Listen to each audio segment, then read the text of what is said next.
right, hello everyone. Welcome to episode 3 of Passion Project, the variety show that encourages anyone in the speedrun community to showcase the projects that they've been working on. My name is AmberCyprian. I will be your host tonight, and since this is still a rather new show, that means I'm looking for run submissions. I encourage anyone and everyone in the community to showcase the projects that you're on, that you're working on, whether it's nice, whether it's your current run that you've been, grinding, or any sort of category that you've been routing out, a finished task or segmented run that you'd like to show off, randomizers, bingos, you name it, I want it. Send me your runs by using the !passion command in the chat and follow the link to my submission form. So before we get started with the run that we have planned for tonight, I do have a couple of announcements. First and foremost, that the next all-women speedrunning event, Frost Fatales 2023, is coming up this weekend, February 26th.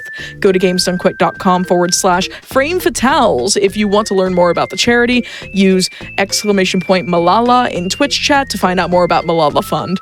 GamesDoneQuick is returning to PAX East 2023 on March 23rd through the 26th.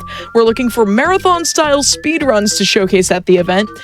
Game submissions are open now until February 26th. Use !PAX in Twitch chat to submit your runs. So tonight on Passion Project, we're hosting one of the Paper Mario Randomizer community's league race matches. I would like to introduce our racers, Phantom 5800 and JCog, and their wonderful commentators, Jay and Rigby. How are the four of you doing tonight? Can y'all tell the folks at home and myself what the rules are for this race?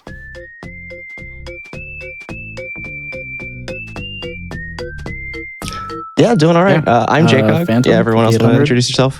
Right here. I'm Jay.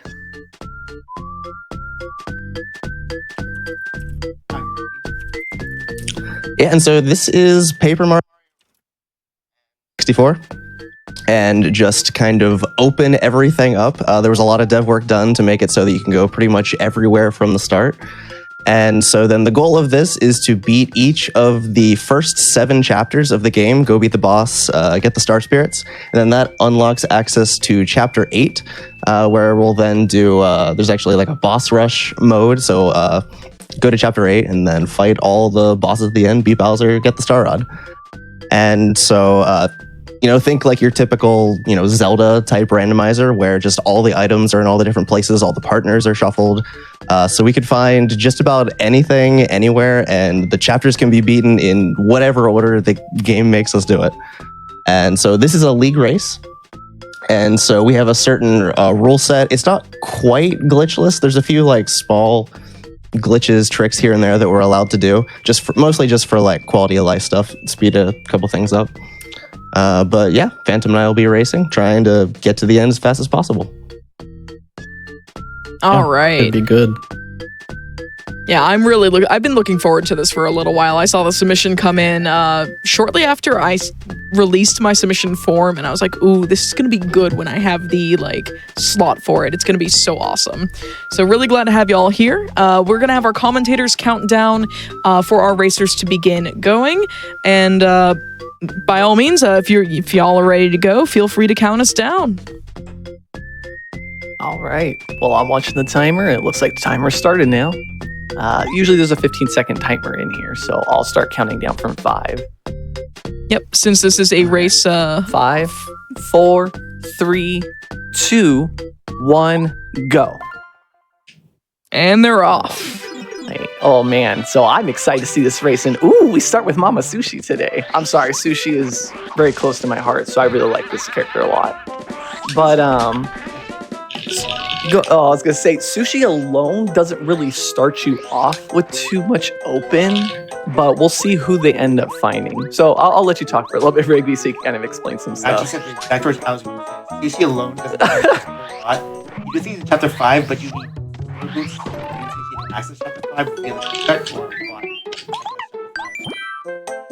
and usually I like...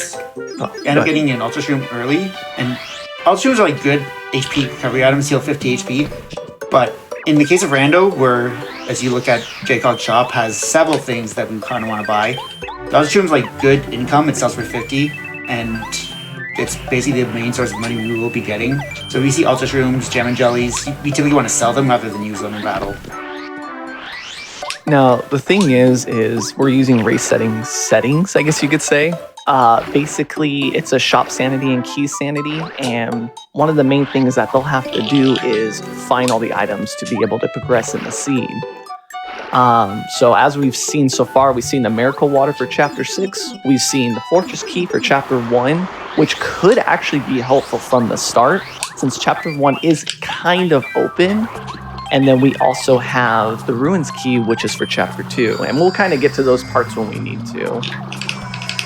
But we see that JCog is actually going to level up Sushi early because Sushi's... so each partner gets 2 level ups, and they learn new moves with it. And Sushi's first one is actually Water Block, which gives you a plus defense for a specified amount of turns. So that could actually be really, really, really helpful in the beginning, depending on how this kind of starts to pan out. Ooh, super jump charge early. That's actually really, really nice. I like that. Yeah. It's interesting to see the runners actually buy, because typically for things you don't need immediately, you want to save your money and don't buy it. But because of the early Ultra Shroom, the runners are kind of loaded in cash right now and could probably afford the super jump charge, even though it doesn't have like a whole lot of use right now, unless you maybe find Power Bounce. Okay, JCog actually just found a really, really good, one of my favorite partners to start off with in the rando, and that's Bo. And the reason for this is because Bo can open up Chapter 4, and I just love going to Chapter 4 first, just because they're really easy checks. I can see JCog smirking because he found the storeroom key in the guy's own store. It led to All or Nothing 2, which is like a really good badge. It increases your damage by 1, provided you hit the action command. And the way like the costs work in the randomizer, and specifically for race settings, the cost will be either within 2 of its vanilla cost, so like All or Nothing 4 BP, so it will cost upward of 6 or downward of 2, with a 10% chance to just be completely random. So there is a chance that All or Nothing is immediately useful if it's 3 or less, since runners have 3 BP starting with.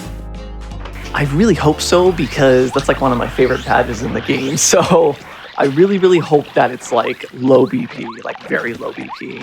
That would be extremely nice to see really early on, especially because we don't have any upgrades yet.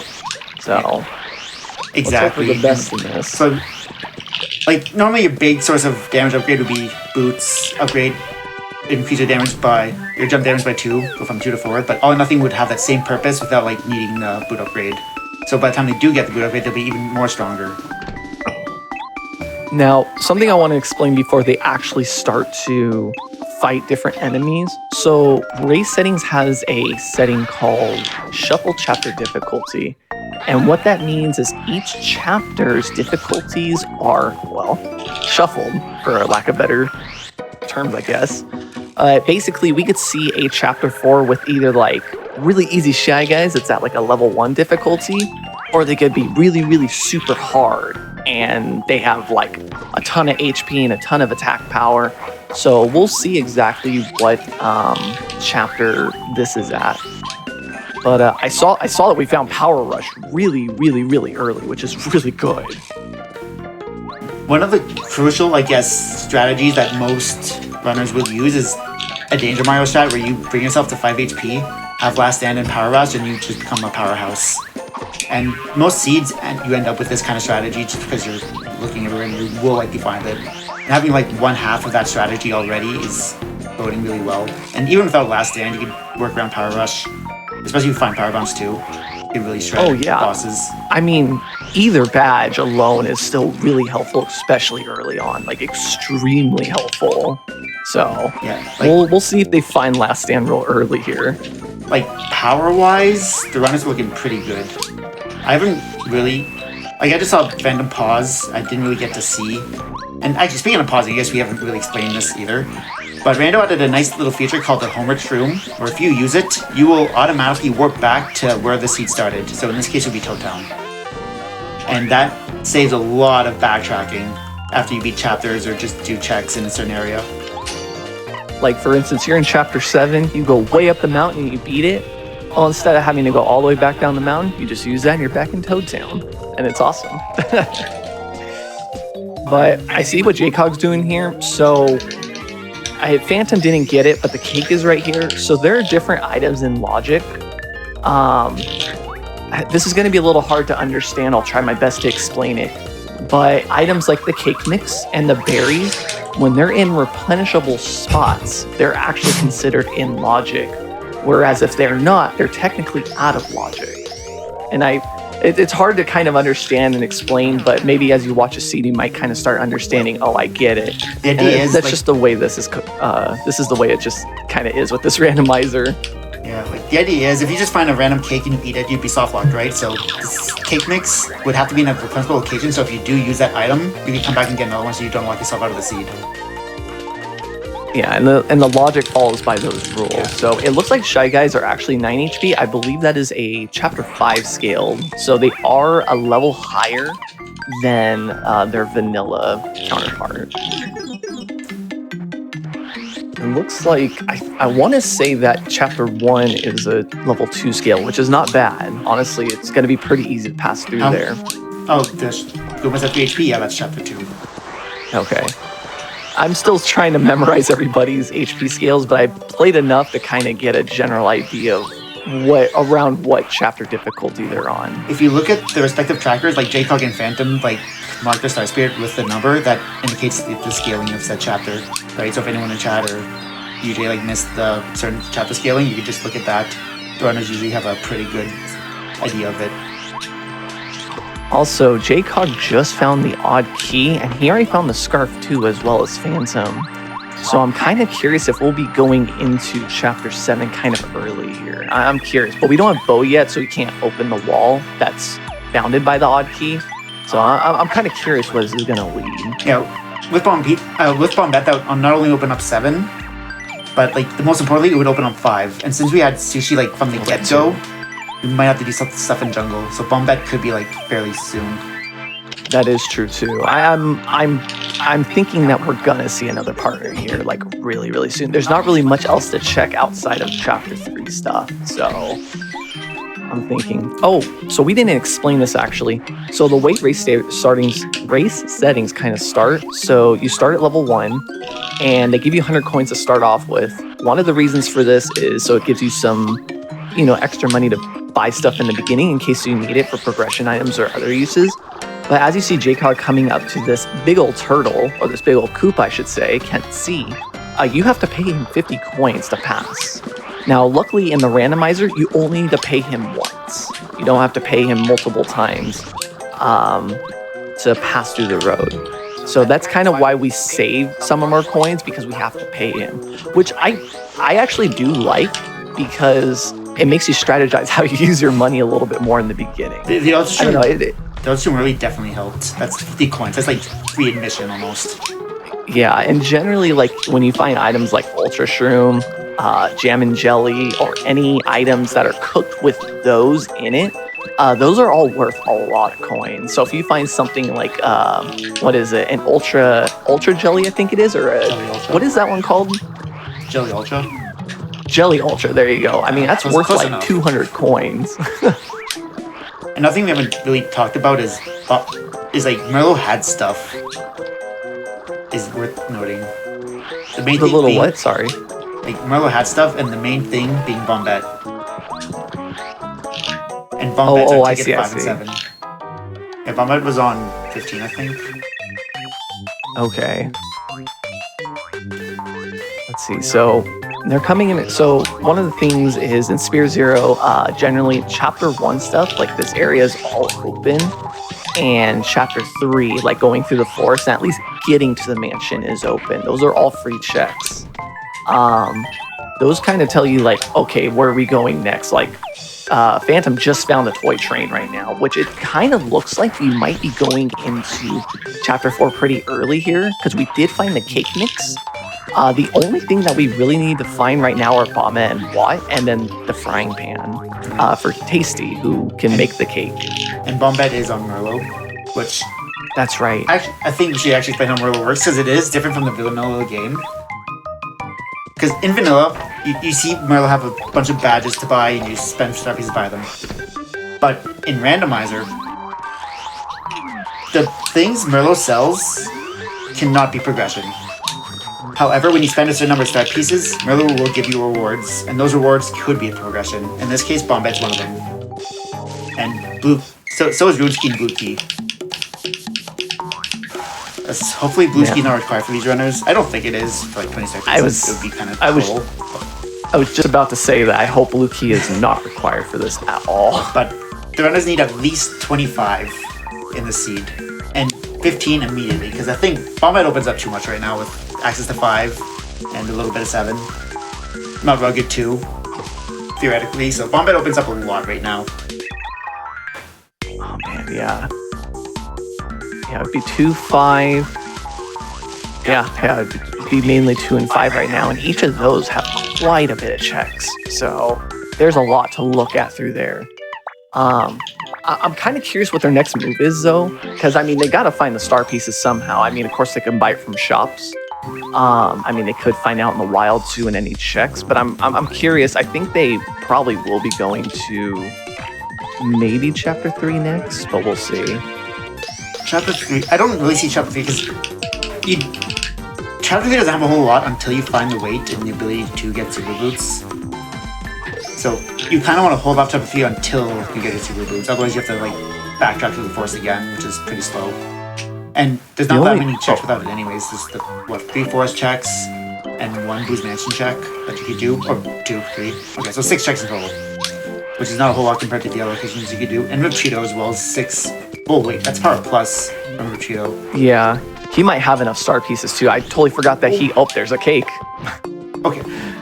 We mentioned how like stuff like cake needs to be like replenishable to be in logic, but if you get a cake like that, you can just use that and just kind of go to 4 out of logic. So right now, Phantom, if he wants, could just bypass, go in and find the frying pan, and just with the toy train, pretty much do all of Toy Box, which looks like he might be headed to do.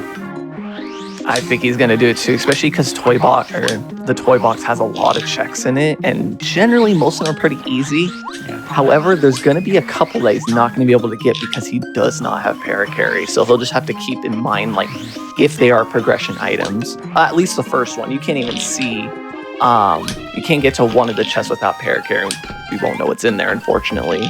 Even though the back half of Toy Box is non-logic right now, it will be eventually. So just getting these checks out of the way is pretty good, and you probably don't have to backtrack here unless you're ready to beat the chapter.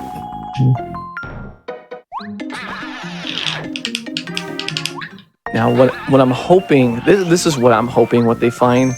I'm hoping that they actually find, I'm hoping that they find Paracarry in here of all things. That's what I'm hoping, but we'll see.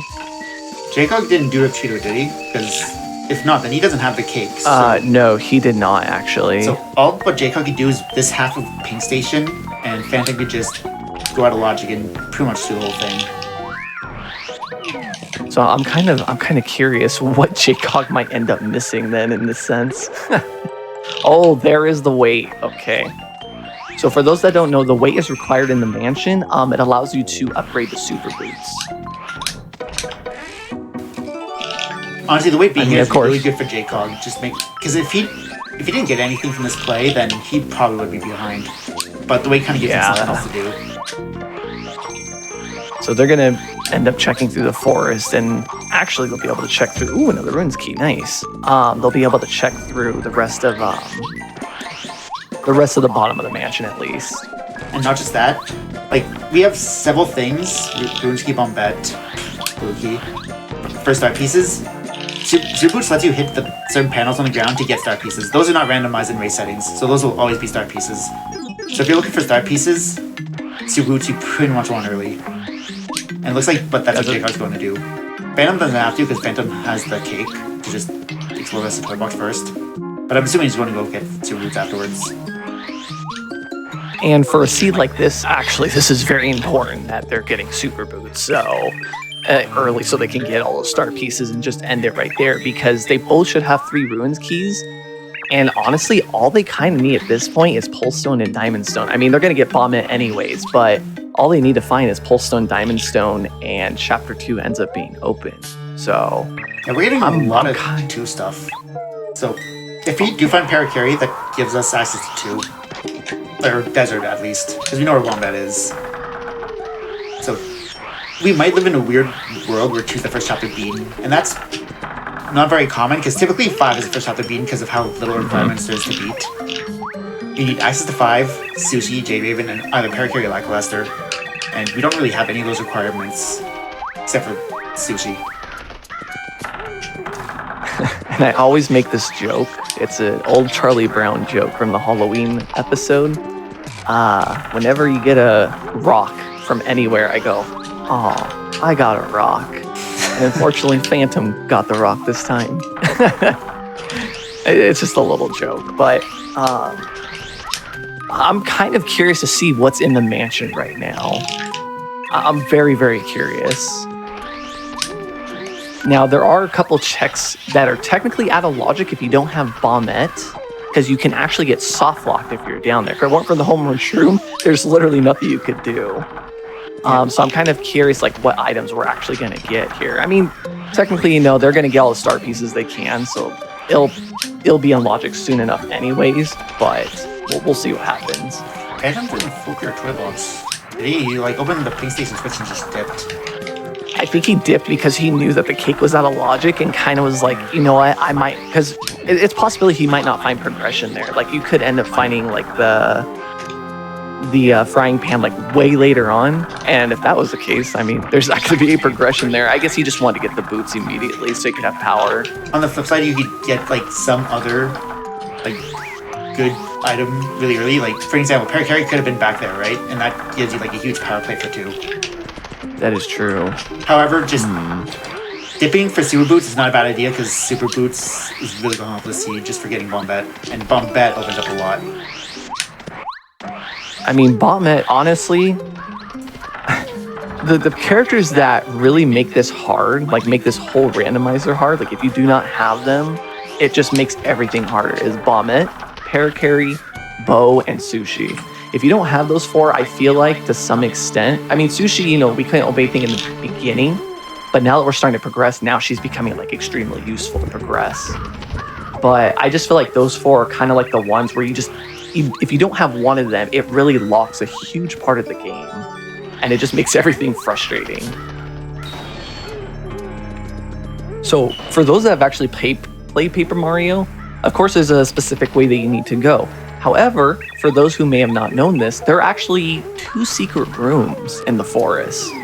And if I'm correct, in vanilla, they're HP plus and FP plus, right? Correct. Yeah, so those are actually checks in the randomizer as well. So make sure you check those if you do the randomizer. Otherwise, you could be missing something very important. Yeah, and the tracker's good, especially for like a beginner, because there's a setting you could have like the map tracker on, and it kind of like shows you where checks are. So if you don't know where every check is, the map tracker does actually help with that. A very nifty tool that Phantom created. Yeah, Phantom that's racing right now actually created this tracker. And it's really cool. Like, I like using it for my own use because it's very easy to kind of track things, know what stuff opens. I don't know if JCog has it turned on his tracker because he turned it off a while back. A Phantom might have it open. When you have enough items to save a Star Spear, that Star Spear actually glows. So it lets you know, hey, you can go to this chapter and beat it now. So it's really cool, not only for the runner, but it's actually really cool for the audience too that are watching, because you all know, hey, that's open now. Okay, they can go do that, you know? So it's really nice.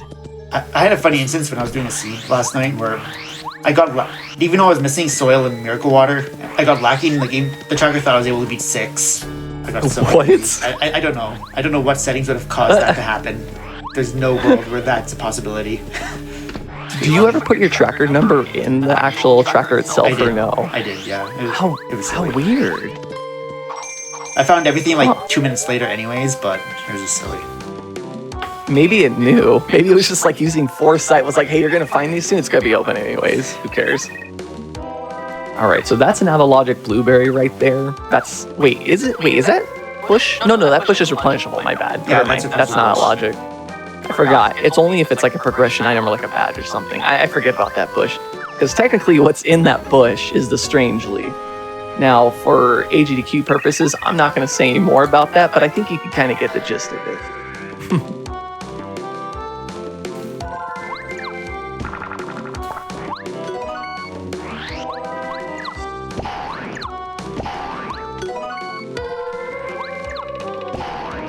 let's see where they're going next. So JCog just got the super boots. Let's see what's actually in the shop down there. So the thing is with the shop, you actually can't buy anything until you turn in the portrait. It looks like Cooper Shell is down there. I mean, there's a DP down, but we usually don't use that for randomizers because we want to, you know, we want to be able to get as much attack power as we can throughout the rando. Let's see where they kind of go next. I mean, they can't really progress any further, so we'll just see what they find in this room. There's going to be 3 checks that they can check right now in this room. And then hopefully it'll give them some stuff to work with. Otherwise, it looks like they're just going to need start pieces at this point to get Vomit to continue on Chapter 2 or Chapter 5. So a Bubble Berry is actually one of those items that may not need to be used. The Bubble Berry is used for Chapter 6, and it allows you to get across a big vine spike pit. But if you have Lackey, you don't even need that item. So we'll see what ends up coming first, whether he needs to use that or whether he gets Lackey.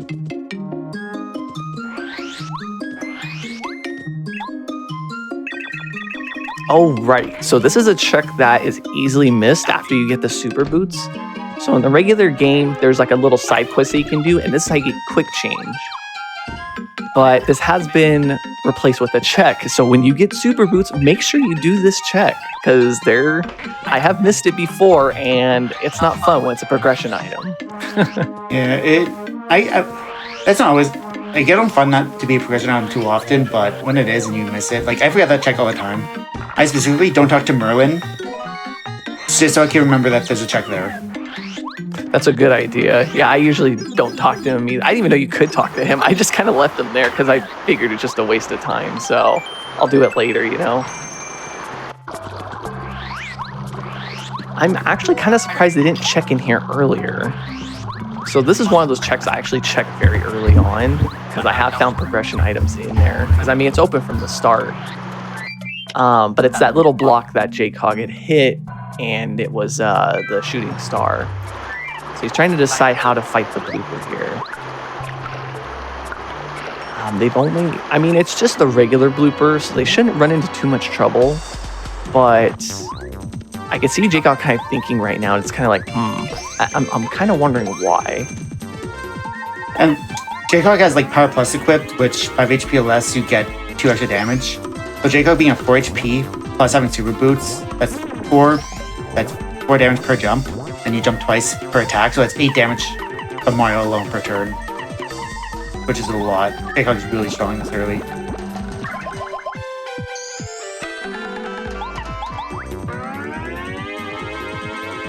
But yeah, generally this is an easy fight. Like as long as you have at least some kind of power and some kind of partner that can actually hit the blooper, you'll be fine on this fight. Maybe bring an extra like shroom if it's right at the beginning.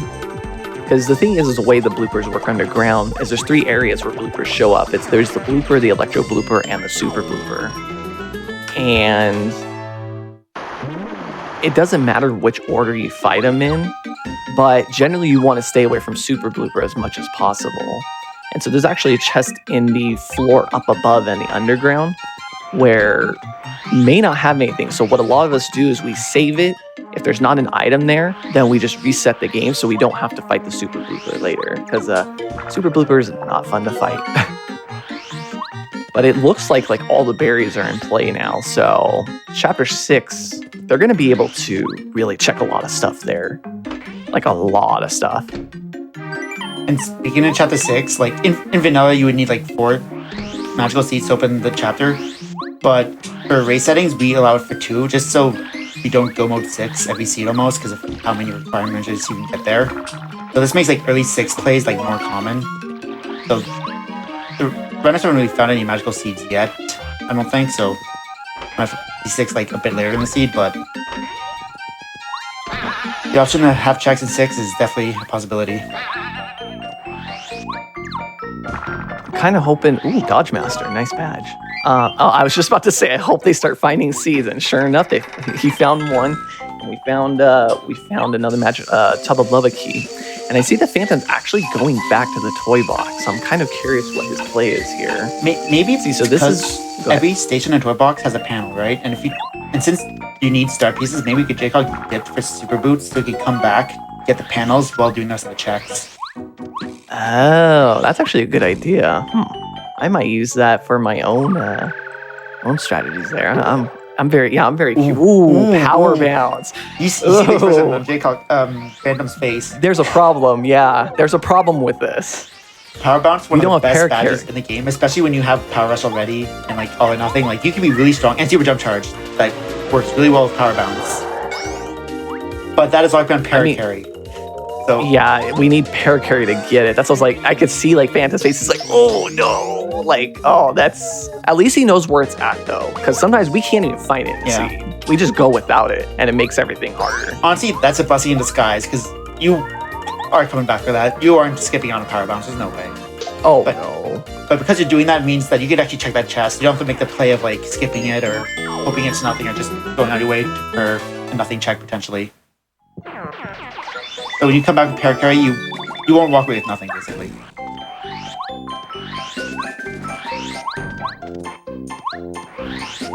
Now we see JCog kind of starting the Yoshi Kids check. This is kind of a smart way to do this, because as long as you save the Yoshi in this, what did he actually find here? Oh, the dolly. So we can't actually use the dolly yet. It'll be used for later. But generally you want to come to this room because it does have a check, and usually when everybody comes to this room, they save the Yoshi here.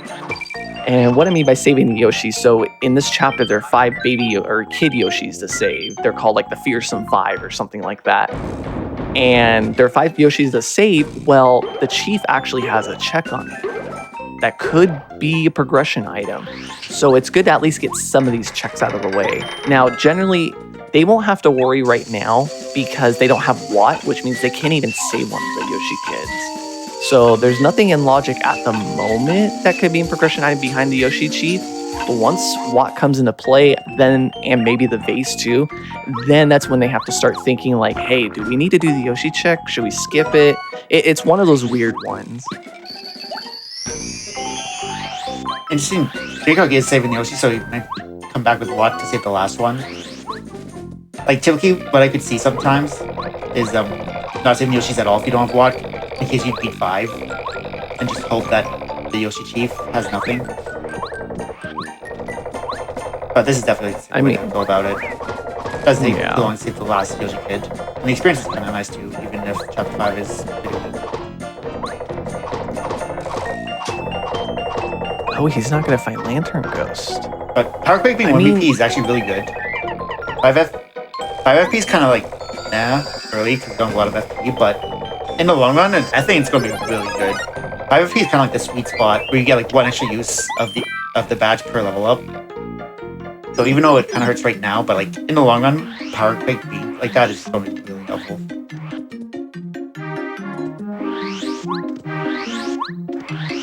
Oh yeah, and you can save this Yoshi too. The reason why JCog is coming down here is he's going to open the bridge, the log bridge that's down here, so that when he does find the Jade Raven to complete this chapter, he can take the shortcut here and he won't have to go the long way again.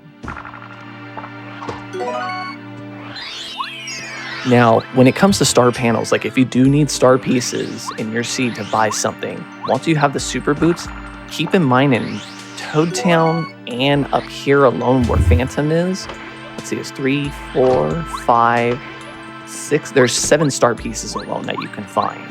So, I mean, if you really, really need star pieces and you don't know where else to go, there's 7 of them alone here. And that's panels. That's not even counting if shops or checks have them.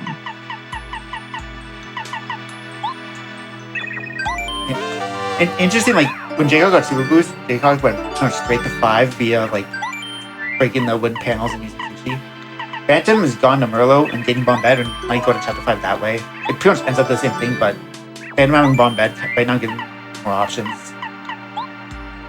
Plus, with like the super block in Jungle, for an example, Phantom could just use that on Bombette and powerbomb his way through the Yoshi Kid saving.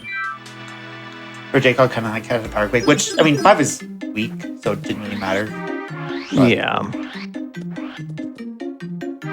I mean, unless we see something in this room, but honestly, I kind of doubt it at this point.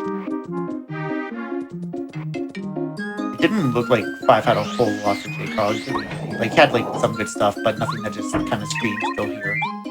Yeah. Which makes me think, like, maybe they might have to go to Chapter 7 then, and maybe that's why Bombette is, like, super important here. It's possible. The thing with the Shiver City shop, it's out of logic until you get the warehouse key. So, the in-logic stuff for Chapter 7, there's 1, 2, 3 things in logic for Chapter 7. Oh, that's true. So, Phantom's opting for the Mount Rugged play, which has more in-logic stuff. My bet is, and this is my bet, I think Phantom will find either Paracarry here, or he's going to find Cooper. That's kind of my thought right now. I mean, he could end up finding Watt here, and then Chapter 4 opens up, even though technically it's still logic, unless he finds the frying pan. But my guess is he's probably going to find Cooper or Watt at this point, or yeah, probably Cooper or Watt. But that's my guess at least. From what we've seen, it has to be is something kinda like heading kind of opens up the seed a bit more, because 5 didn't really do it.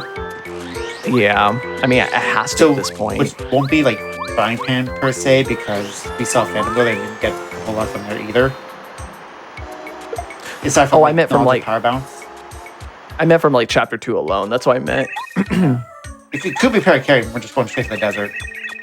That too. I mean, that would be the cool thing here, but that, from my part, that would be more like wishful thinking. So, but you never know. I mean, we have all found Paracarry here a few times before, so I always think it's the best when you talk to a partner, because when you talk to partners, when you find them, they're all checks. And it's funny when you talk to a partner and you get them. Like, it's just vanilla. You get them through the check. You're like, oh, okay, I guess I got them. That happened to me with Bo once.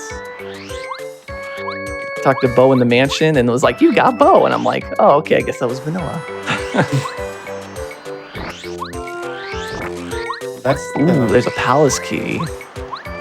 Need Paracarry for that one, so Ben has to kind of log that back into the trade. So we are getting Paracarry here. Need him soon. See, that's why I don't like coming here without Paracarry unless I absolutely have to, because of needing to check so many things. Oh, they don't have Lackey either, so they can't even do their clip. We just have to look at it. My goodness. But we know that there's nothing in 5 to just point us to a direction, so that is true. So it could be here, or it could be in one of the 2 logic checks, or 3 logic checks in 7. Which JCog is about bad and is doing Mephisto now, so we might actually be able to see what's in 7. That is true.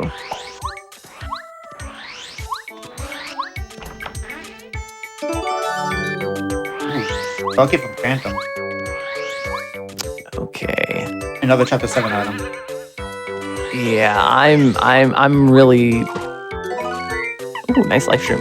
I'm really betting that Chapter 7 is going to be coming pretty soon here. I could be wrong, but once we get to Chapter 7, we'll kind of explain a little bit more how it works. Because 7's a little bit weird in its checks, or can get weird. We need the warehouse key before 7 becomes a little bit more relevant. But yeah, we're just getting 7 items thrown at us, so maybe warehouse keys nearby.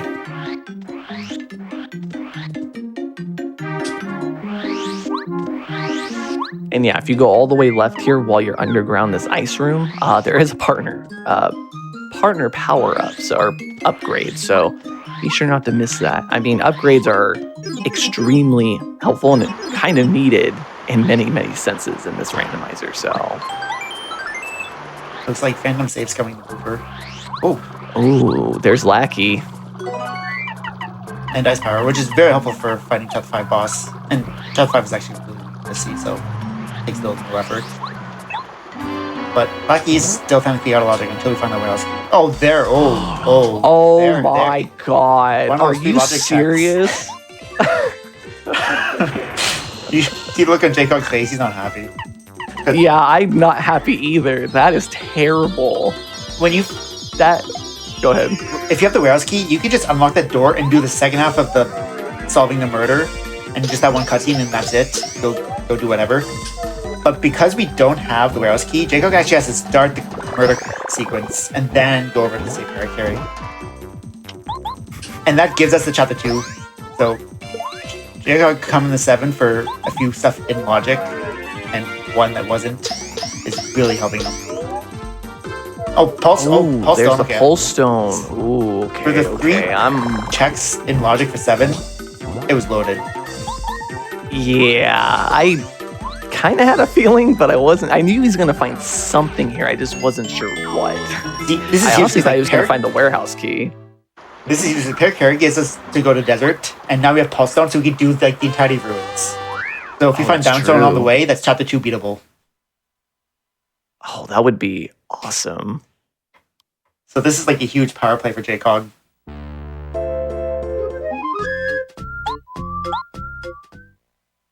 So one of the things that I'll explain real quick is, you know, this randomizer's gotten a lot of updates, so it's been very polished. You know, they're still working on some stuff. I mean, the dev team is doing absolutely a wonderful job on this. But one of the things that they did recently is that there are a lot of cutscene skips now. And there's a lot of cutscenes in this game, so it's really nice to have those cutscene skips. So something like the murder mystery, you'll see like a huge cutscene skip. There's supposed to be like a lot of text, but when we go back, there's like barely going to be anything, and you'll see that.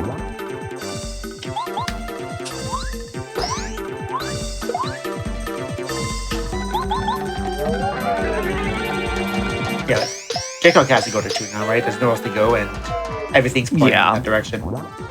Yeah, I mean, you have Bombette, you have Paracarry, every check is pretty... I mean, he has Pulse Stone too, like you said, and 3 Runes keys, which So that's the which entirety of opens ruins, up- that's the entirety of desert, that's the entirety of Mount Rugged. He hasn't done that yet, technically. yeah, Which means and so he's since he not... has Paracarry, he can get the Ice Palace key as well. That is true. That is very true.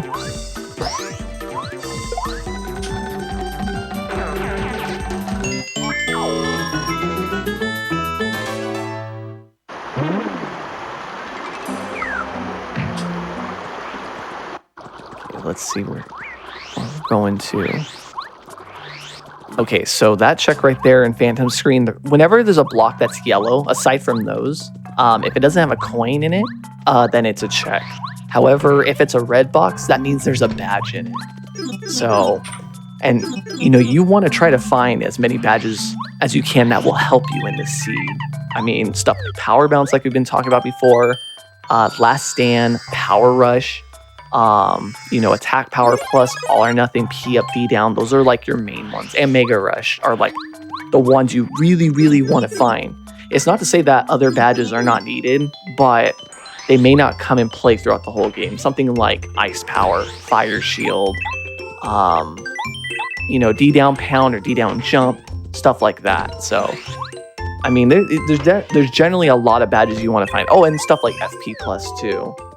But you only want to use like FP Plus if you just somehow have the extra BP at the end to use it, like if it costs too much BP, or if it's only worth like 1 BP, which is absolutely amazing when it comes to that. I see Phantom. I saw the eye roll too. Great.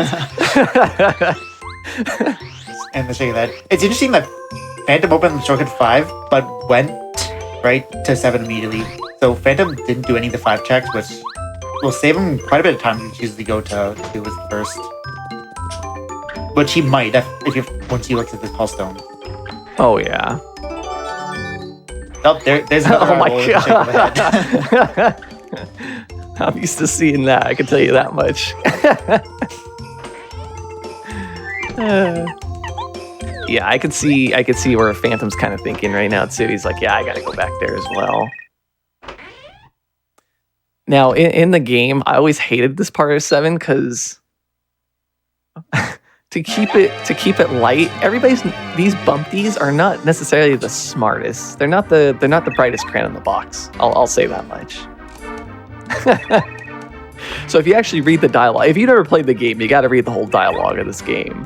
There's some pretty funny stuff, but yeah, I just was like, that's why I was glad like a lot of this was skipped, with the exception I think to this text scene, because usually we don't have to do this text scene at all.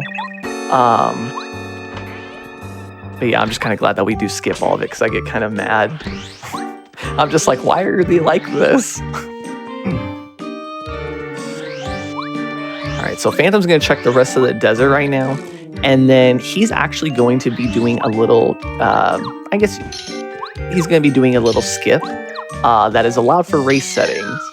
So you'll kind of see it when he comes up to the bridge, and we call it buzzard skip.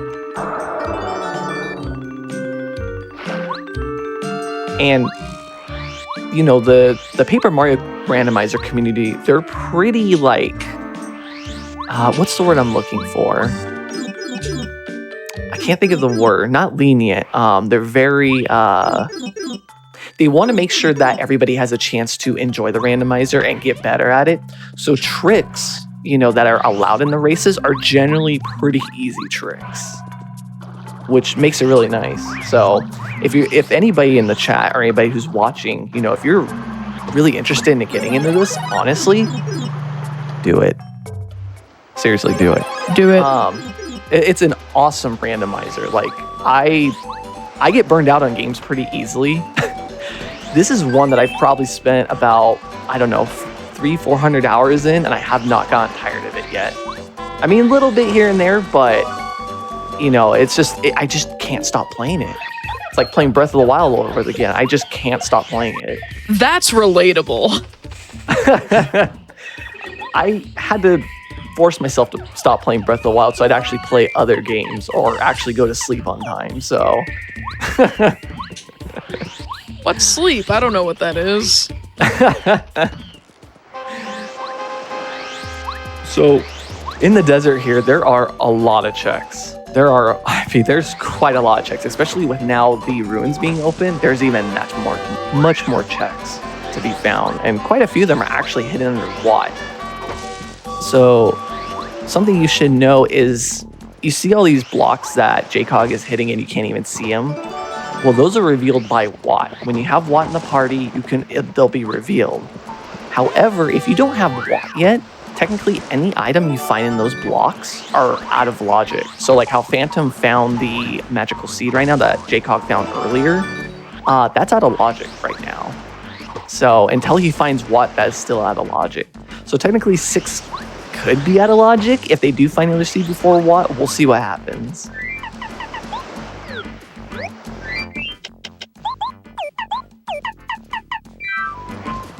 That is interesting. So it is interesting that Phantom's actually in 5 after finding all the 2 related stuff. I think danger it's mode. He's maybe hoping to find the damage zone here, because that gives you that. Okay, I'm gonna swerve. I'm talking about Phantom. Talking about what JCog just found right now. That was Last Stand. I mentioned earlier about this danger Mario strat brings yourself to 5 HP. Last Stand is crucial to that. When you have 5 HP or less, the damage you take is half rounded down, which is the rounding down part is very powerful. So when you're level 2 and have about 39 coins, you can go to Chet Rippo, and he will just raise one of your stats 2 levels and lower the other 2 by 1. But typically the runners would raise the BP by 2 levels, so it has 6 extra BP, and the max FP will go down by 5, and the max HP will go down by 5. And that's key, because when your max HP goes down by 5, you'll be at 5 HP, which means they'll always be in that danger state. So they'll always take half damage. And with Power Rush, they'll always have +2 damage. And then you just scale up really hard. So when we put Power Rush and Last Stand together, you know, we go into danger mode. As Darkwing Duck would say, let's get dangerous. I love saying that. Just whenever I find both of those items, I kind of feel like him. All right, that was a lame joke. But yeah, so danger mode is actually really, really important here, honestly. Like, it's very, very important for a randomizer, especially if you're going to go fast. And it makes battles go just that much faster. Like, it really, when you try a randomizer, and as you'll see today, it really makes the randomizer just go that much faster when you have danger mode. And we have knowledge of power bounce, which runners could theoretically get whenever they want. Carry was the requirement. I'm kind of curious if I'm sure they remember, but they just have other means to complete certain things. Yeah, there's no reason to go back just for power bounce. Like, you're still low level, you don't have a whole lot of BP, and you're not like going to go fight a boss right now. You don't need power bounce for like the scale chapter 1. Yeah, there's no reason. But maybe when they find one and they decide to go beat Toy Box, they'll just pick up power bounce on the way. That would be the way I would route it. Now, another thing about this desert too, and why it's so important, if you're low on coins, I actually don't even know how many coins is here. I want to say it's about 120 in the desert alone, but I'm not. One room has 60. Yeah, one room has a 60, and I actually have I don't know if anybody else does this, but because I don't usually see anybody go into it. But if I'm running low on coins, I actually have a very special strategy because there's a whole bunch of bandits in that room. And so I actually go a very certain route so that you put them all in one corner and then they never chase after you. While you're collecting all the coins, it's really nice. There's the frying pan. We're stuck using logic now officially. So yeah, they're gonna have to go back to chapter 4 at this point. Maybe JCog, because JCog hasn't really done the back half, but Phantom's probably just going to a lot. Okay, so this block right here, so you have to hit it 10 times for all the blocks to come up. You hit it 1 time, block comes up, 5 times, block comes up, 10 times, block comes up. In the original game, it was actually 10, 50, 100, and an Ultra Shroom was in the 100 hits. For quality of life purposes, yeah, you only have to hit 10 times. Imagine that block 100 times with dodging a bandit. Sounds terrible. Oh my gosh, no, thank you. I would rather just beat the bandit first and then just 1, 2, 3, 4, 5, just keep going.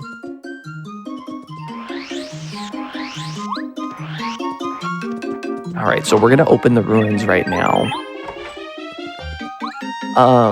Have we found? Let's see. We found the cookbook. We found the cake mix. Have we found the lemon or the cookbook yet? The cookbook's in chapter 7. That's right. And then I don't think we found a lemon yet, have we? I want to say yes, but I don't. Don't remember. I don't remember Actually, I think either. it was in chapter 1, but I could be wrong. Oh, it is. Okay.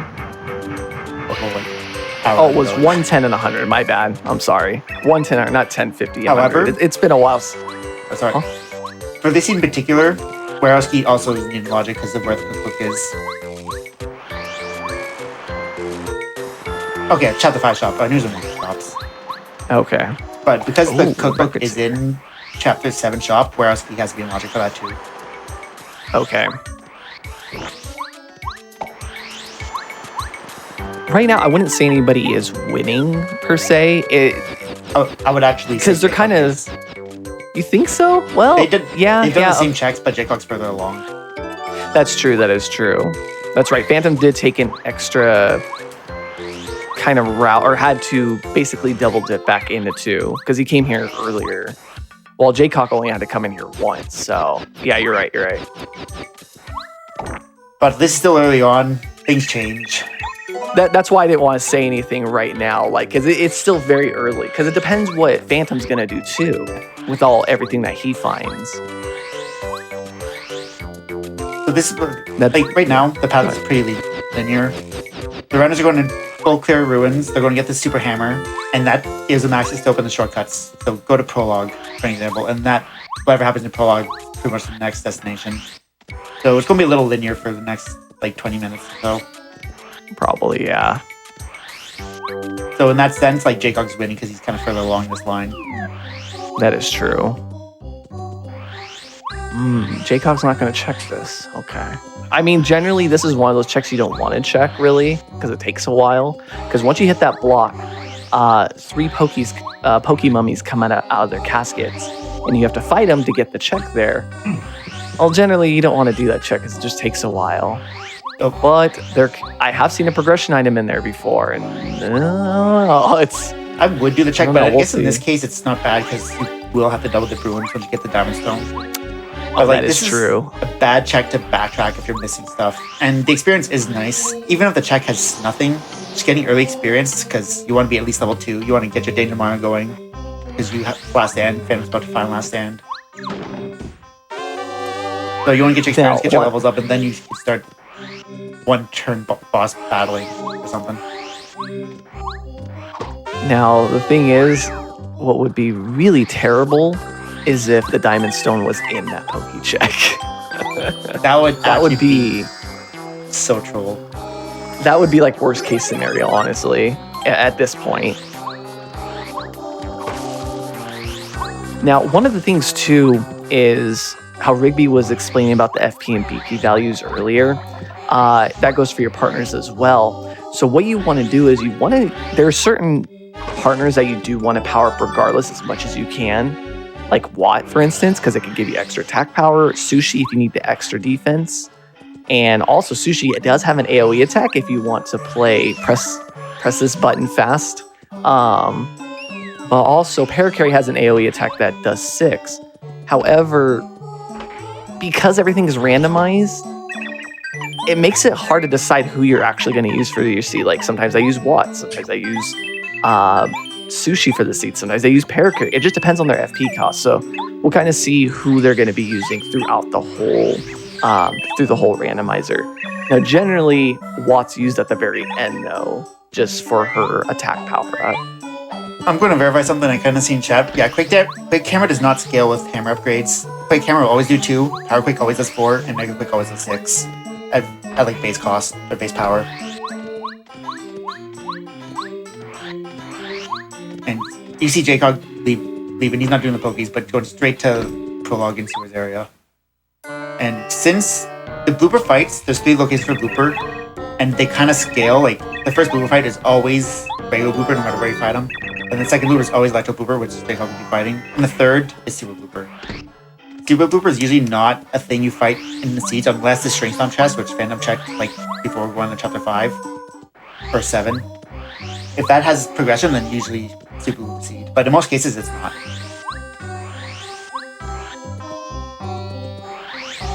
I hate fighting super blooper. I mean, you can find the items to deal with it, but dear lord, it is not that fun of a battle, especially if you don't have power bounce.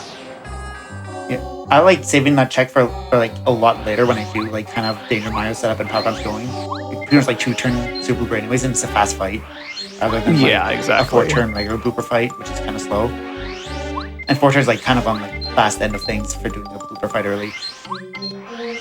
The other problem is you also don't want to see the super blooper have babies either, because those have 6 HP each, and they have the same power as like a fuzzy does, so they zap your HP. I'm going to answer another question that I see. The stars next to the badges in the menu, there's this feature, if you press C left something, I think it's C left or C right, you could favorite their badges, so when you reopen the badge menu, your favorites are kind of at the top, and you just like, it's a random feature. You can kind of just like equip your favorites and unequip them like very quickly.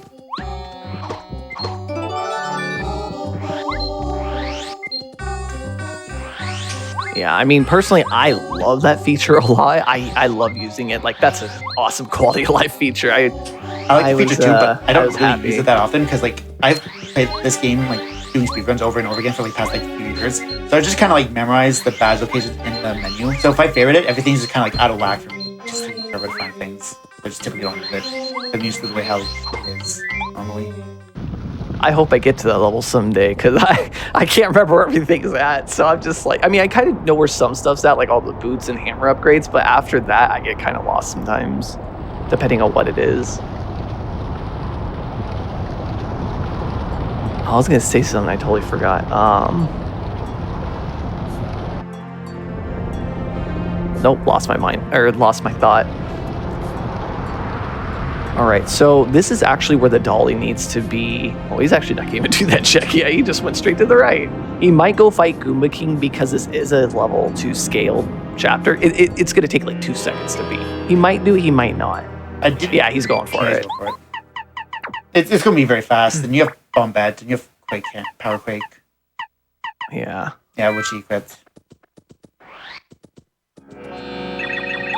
Honestly, the best 3 things to see in a seed when it comes to your partner, either Bombette having a 1 FP Mega Quake, Paracarry having a 1 FP Air Raid, or Sushi having a 1 FP Tidal Wave. Like, honestly, if you find one of those, you're just using that partner for like the rest of the seed.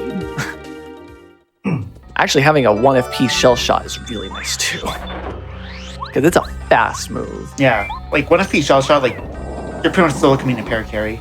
As you find the Ultra Stone, you can Ultra Rank Paracarry and get Air Raid. You won't need Bombette at all for AoE damage. That is true. Unless, like, Air Raid's 8 or 7 deep. Yeah. Not really worth, but...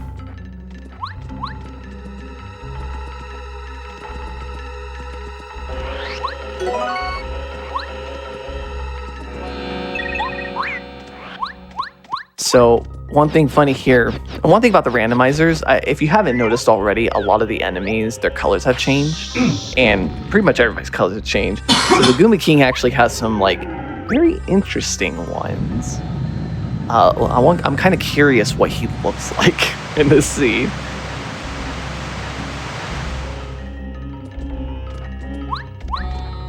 Oh, it's just normal. Okay, never mind. Well,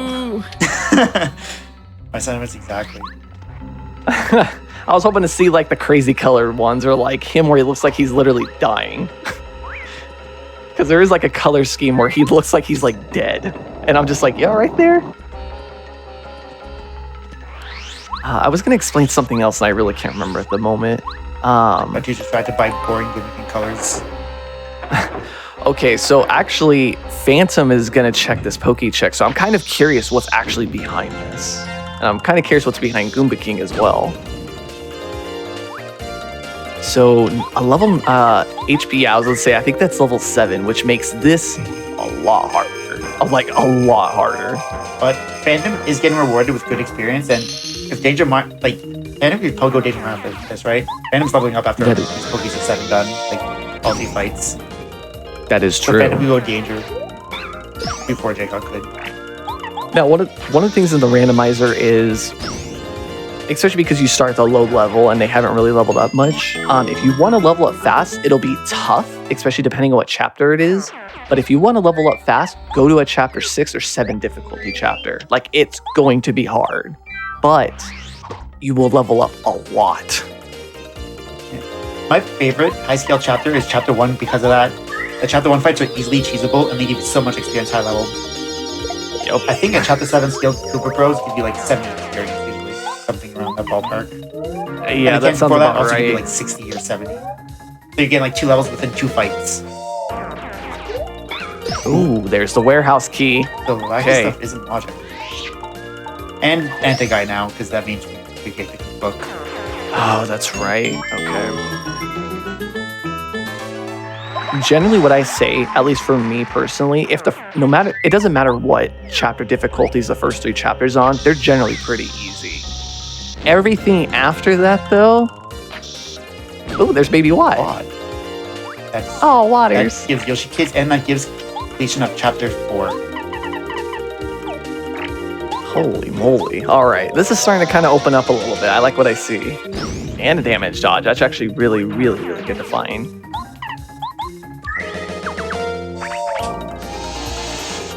Well, he's probably going to tell... Yeah, he's going to tell you out anyways. Ooh, Egg Missile. So I hope you use that against Chapter 5. I'm just kidding.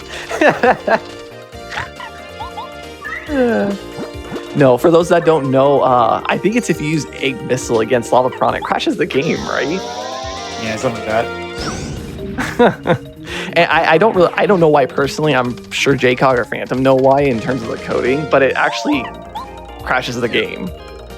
That's like using Sushi's tidal wave. If you're able to put like 13 or 14 inputs, it crashes the game too. Because it's not humanly... I don't think it's humanly possible to do something like that. All right, so we got a special one here. This is the melody. So Chantarelle, I think her name is Chantarelle. She's going to be doing a little bit of singing. So everybody give me your pray or your blesses. I never... I think that's her name.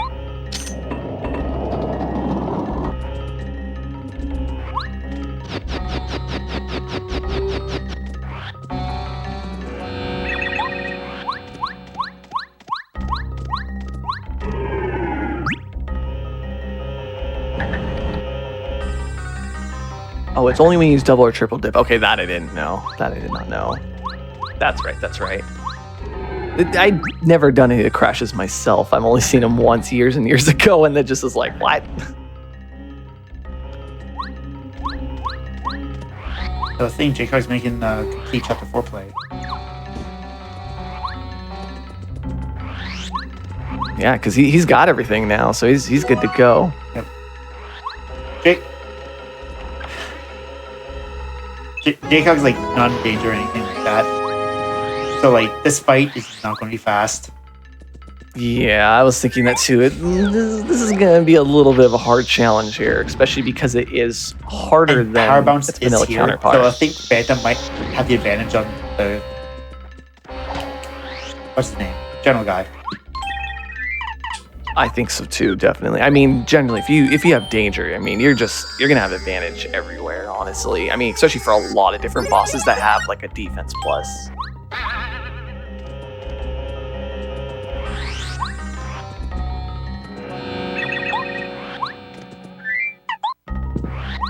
Like I'm interested to see like how much time Phantom might save off that fight. Because like Phantom still has to go to prologue and get one first. I have a feeling that Phantom is gonna head to prologue right now. Yeah, there's no way. I would think, yeah. Like if he didn't, I'd be really confused. All right, so we got the gourmet guy. Oh,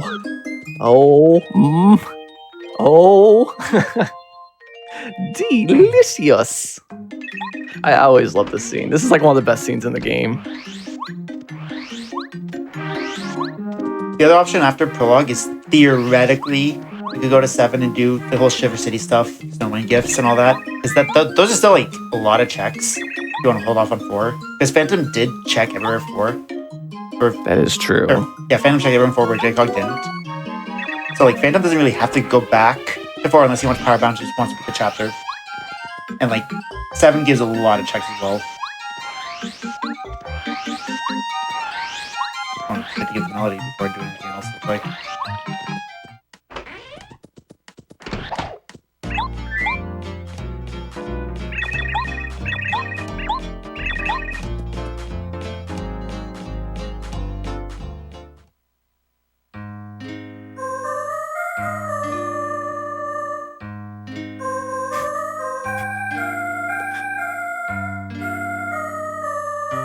Sorry, I don't know if JCog or Phantom's audio is up, but I knew that she was singing again.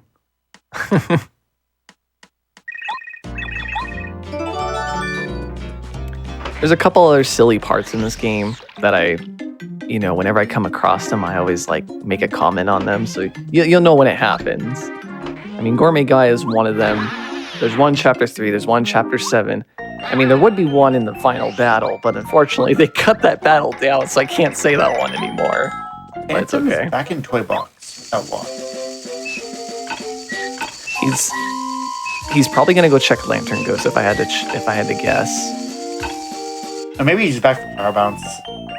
Oh yeah, and that too. That's right. He hasn't gotten it yet either. Because like I don't know if I would check Lantern Ghost when you have the entirety of prologue still, and you don't have one. Yeah, that's true. That's why I'm surprised he didn't actually go into prologue at all. I'm really deliver melody. Maybe his plan is like to go danger and just wants Power Bounce immediately, which makes sense because you're going up by Electro Blooper, so having Power Bounce for that would just make the fight fast. That is and true. Danger Mario too. See, so it looks like they're at like the exact same moment right now, but they have completely different stuff that they have checked off and have gone to. So yeah, Phantom Demon. He just won the Power Bounce since he's entering combat very soon.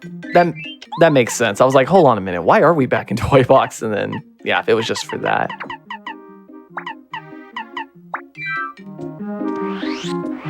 I also noticed that Phantom's like not level 3. I thought he leveled up from like Kobe or something.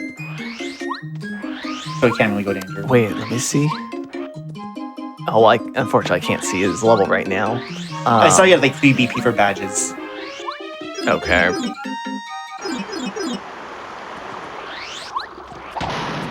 So that makes the Power Bounce play a little like, I wouldn't say like bad or weird, but just a little bit awkward because you don't really need it right now until you level up.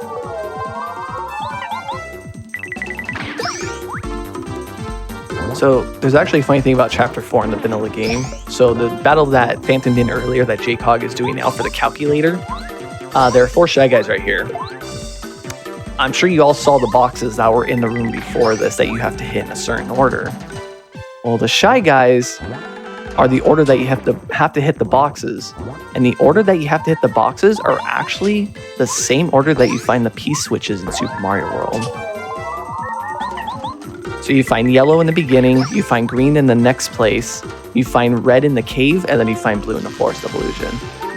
I don't know if anybody knew that, but I just always thought that was kind of interesting. If you ever want to memorize that pattern, just think of that if you played Super Mario World a lot. So that'll kind of give you a little bit of an edge. Yeah, that's good. And logically, the game wants you to have Mystery Note for that because Mystery Note Dictionary kind of gives you that code. And we found Mystery Note from the melody. I don't know if found Dictionary, don't think so, but... So this stuff is like theoretically out of logic. And I know that we're saying like everything is out of logic. However, it's especially for speed, it's definitely good to check anyways. It's just good to keep an eye out. Like, hey, this is out of logic. So will this be in terms of progression? Should I check here more? Should I, stuff like that. I mean, generally, if the area has a high density of checks, you want to be able to check there, depending on where you are in the seed. So... Yeah, that logic stuff just helps you make better plays.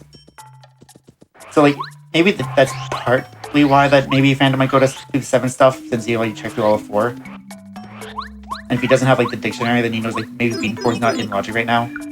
And if that's the only chapter that's completable, then that means 7 must have something, right? Yeah, that's what I would think, too.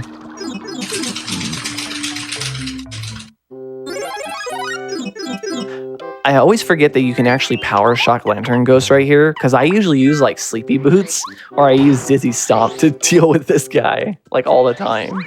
Yeah, power shocking Lantern Ghost is like a really powerful like strategy. What makes the like fighting Lantern Ghost always just feels bad, especially if you're not like completely jacked yet. But like power shock makes the experience a little more bearable. You don't have to deal with like if you're at least good at mashing. I'm not. You don't have to deal with him like shining light at your partner and just going like turning out. It gets really messy. The fight goes longer.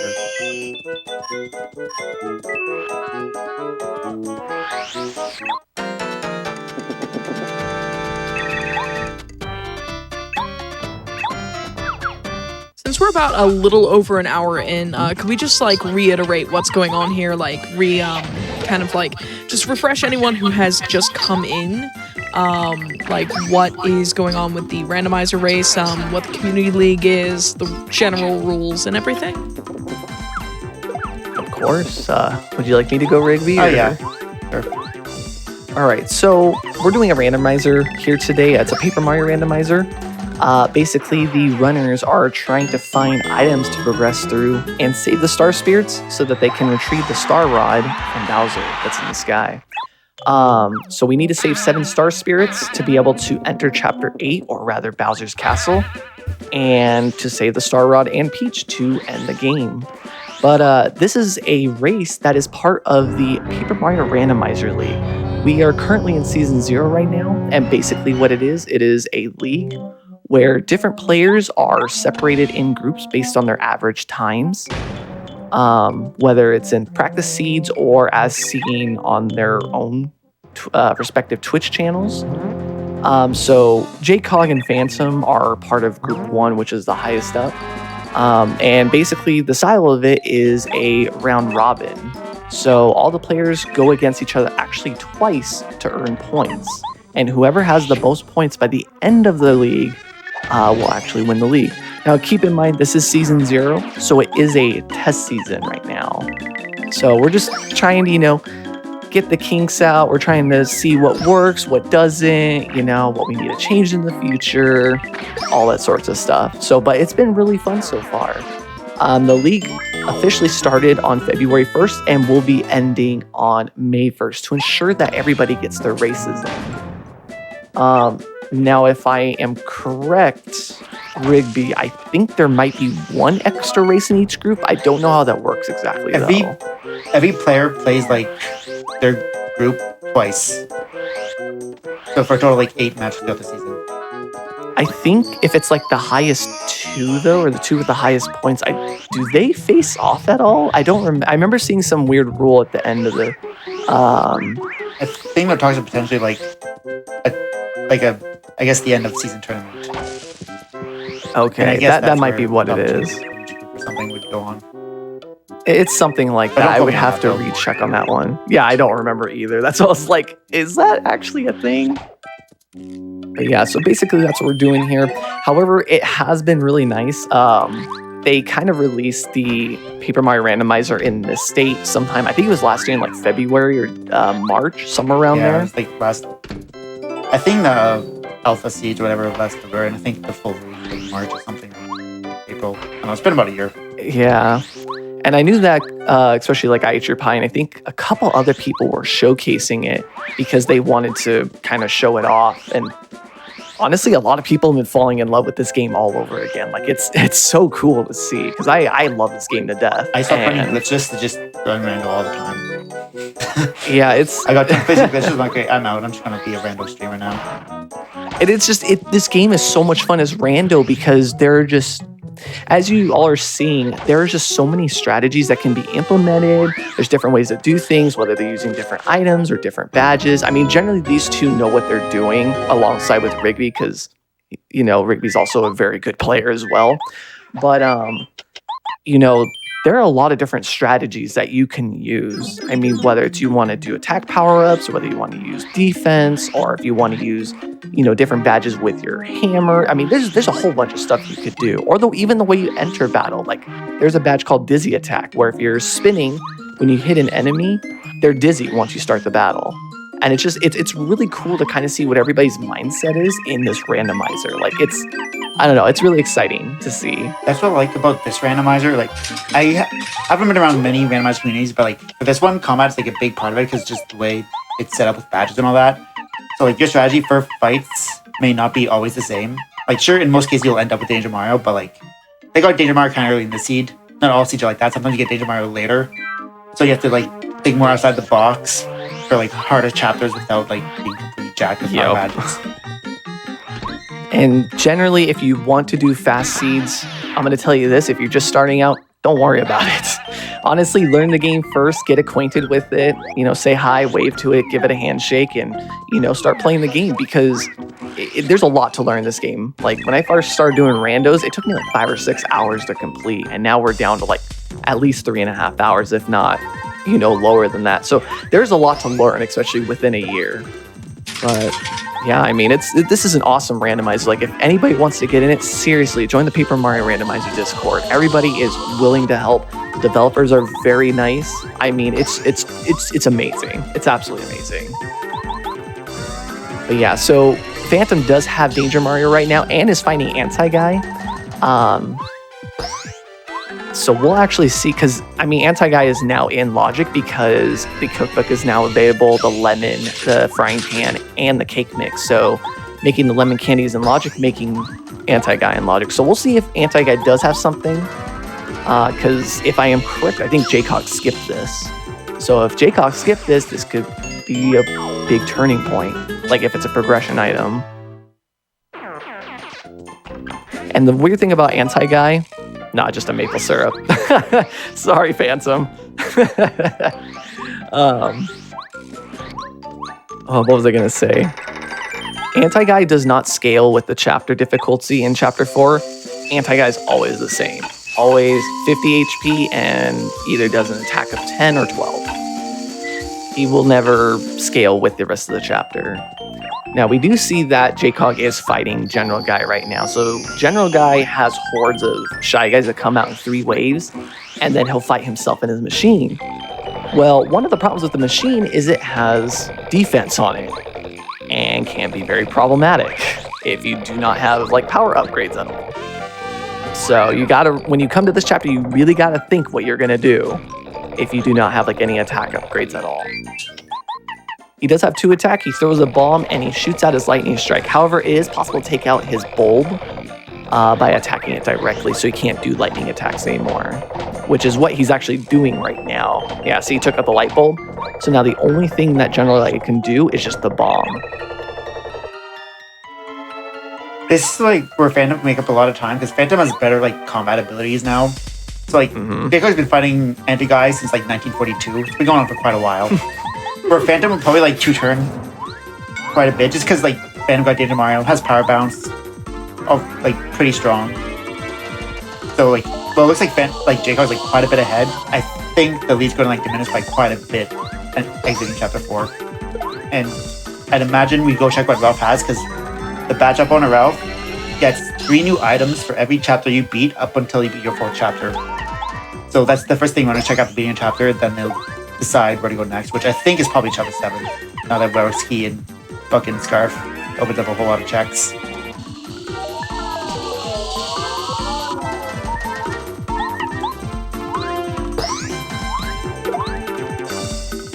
Do you mind if I jump in with a couple of quick announcements, by the way? Yeah, sure. Of course.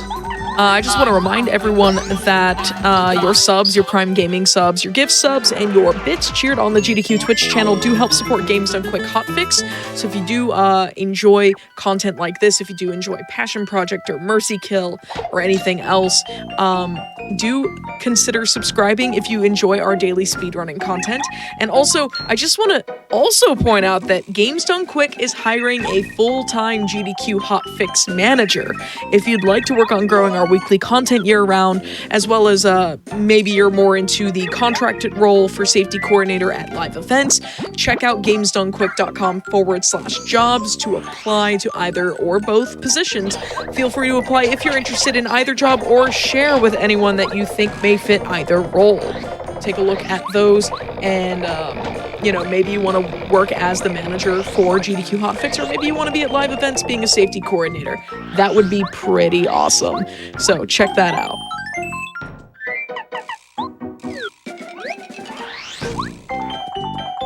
All right, so JCog now has his very first Star Spirit. About an hour and 17 minutes in, 27 seconds. Generally, you're gonna get your first Star Spirit anywhere between 30 minutes and an hour and a half, just depending on how the seed is. The beginning of the seed is always the longest because you gotta find all the items. However, things are gonna start picking up now, just because now there is actually extra checks that kind of open up for the first 5 chapters that you beat.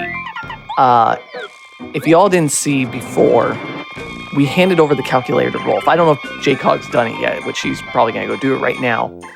But what happens is in the very beginning of the game, Rolf's shop has 4 items, which can contain progression items through shop sanity. Oh, Yoshi's Cookie, nice. Sorry, I like the Yoshi's Cookie a lot. But after every chapter you beat up to 5 chapters, he'll add in 3 new items. So any of those items could be progression items. You didn't have any progression items, so I think JCog's going right to 7. Yeah. There's nowhere really else to go. You have Whale's Key. You do everything in Shiver, Snowfield. Yeah.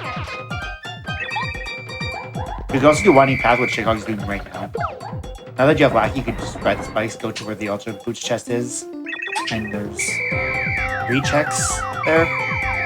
Ugh. Lackey is zombie mode. Ugh.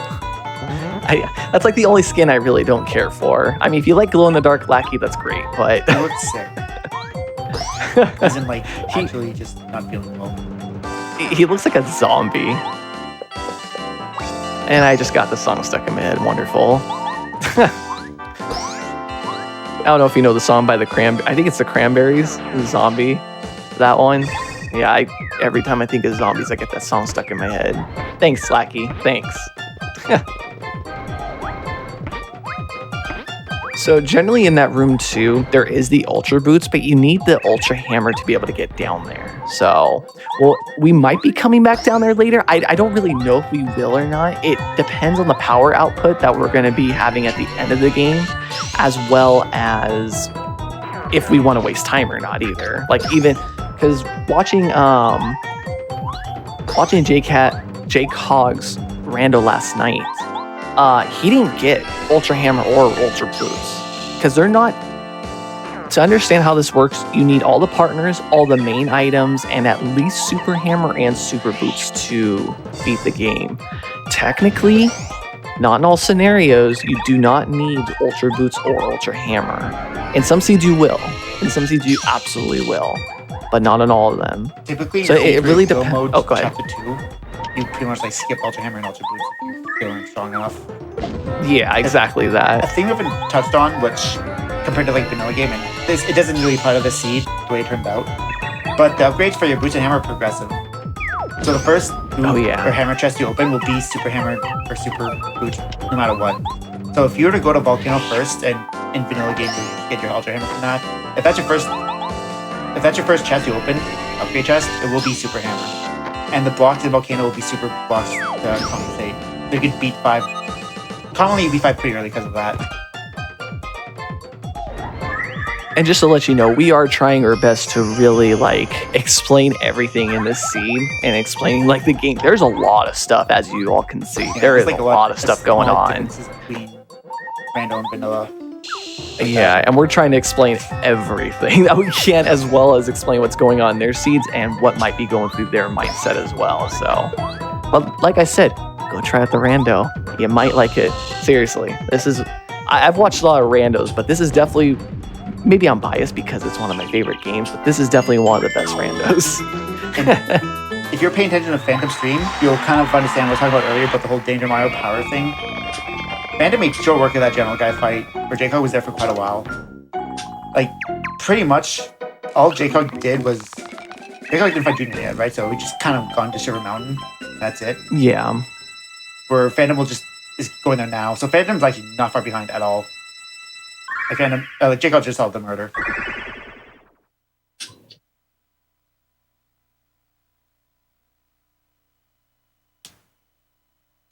Let's see, what do we have on the board right now? Oh, we did Fire Chapter 7. Generally, this at a high chapter is very hard. Like, not just this fight, this whole chapter is very hard. Okay, this is a chapter 3, I think. So we should be fine. Wait, 21 is 3? Yeah.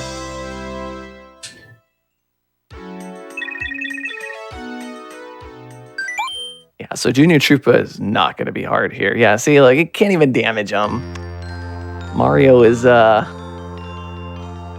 just going to pummel him. Yeah, like, since the last stand, you take half the damage on it down, and a Chapter 3 Junior, just kind of brush it off.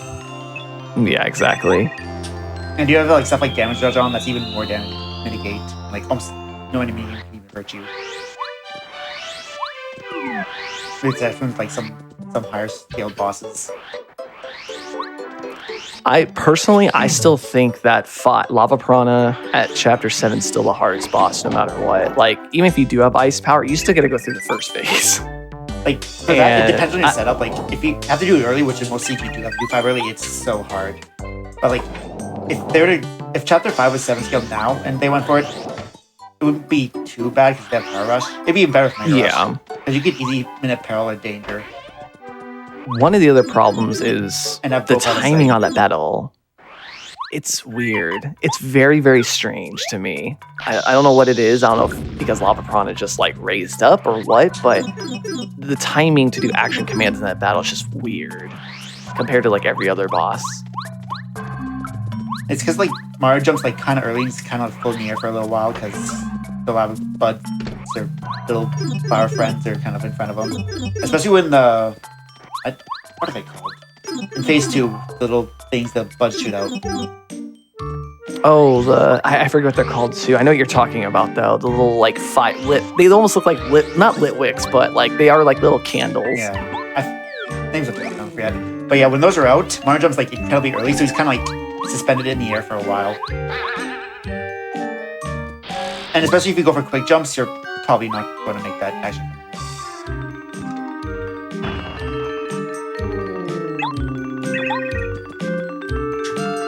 Okay, so what JCog's doing right now, what Phantom's about to go do in just literally like a minute or two from here. So in the Toad Inn, I guess you could call it, the Toad House.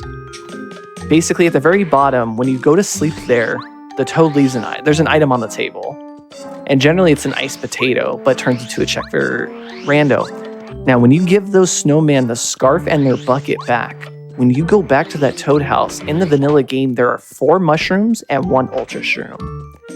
In this game, it turns into 5 separate checks. So this is actually extremely important to check right here. But you have to go to sleep first.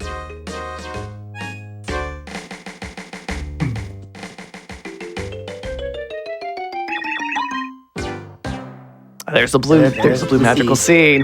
There you go. Chapter 6 is open now. And you don't like this season's so far pretty linear because 6 is the only place where else to go. Yeah.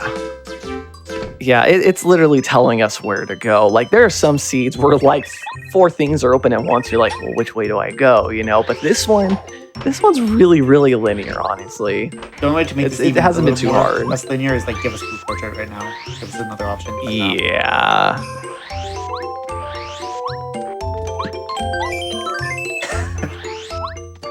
Yeah, I thought JCog, he's going to chapter 6 because wait, didn't he get the blueberries or was that only Phantom? I want to say they both got it. I feel blueberries was one, but...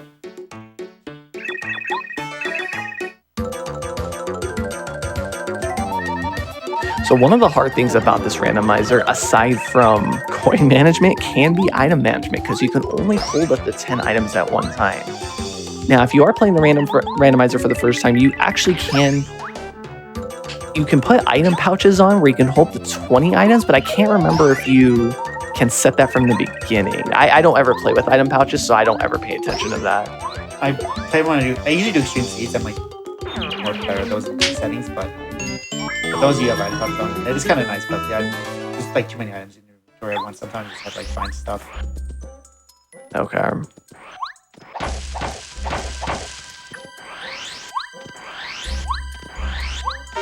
So I expect chapter 6 to have a lot of stuff. Like, I really do. I hope it does, honestly. I mean, we could do a lot of checks here.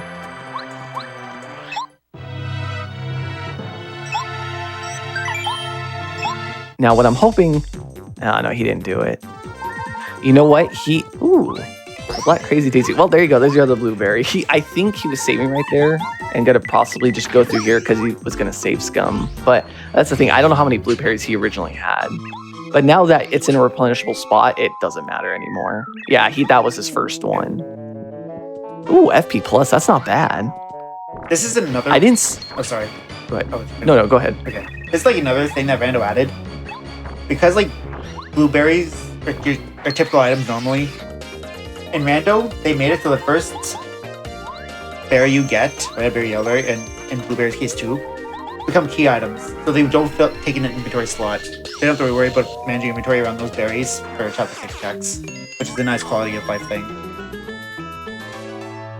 And because they are key items, if you use the wrong berry on the wrong, flower, they actually don't go out of your inventory. Because I did that before, and I was like, oh no, I lost it. And then I still had it. I was like, oh, okay, never mind.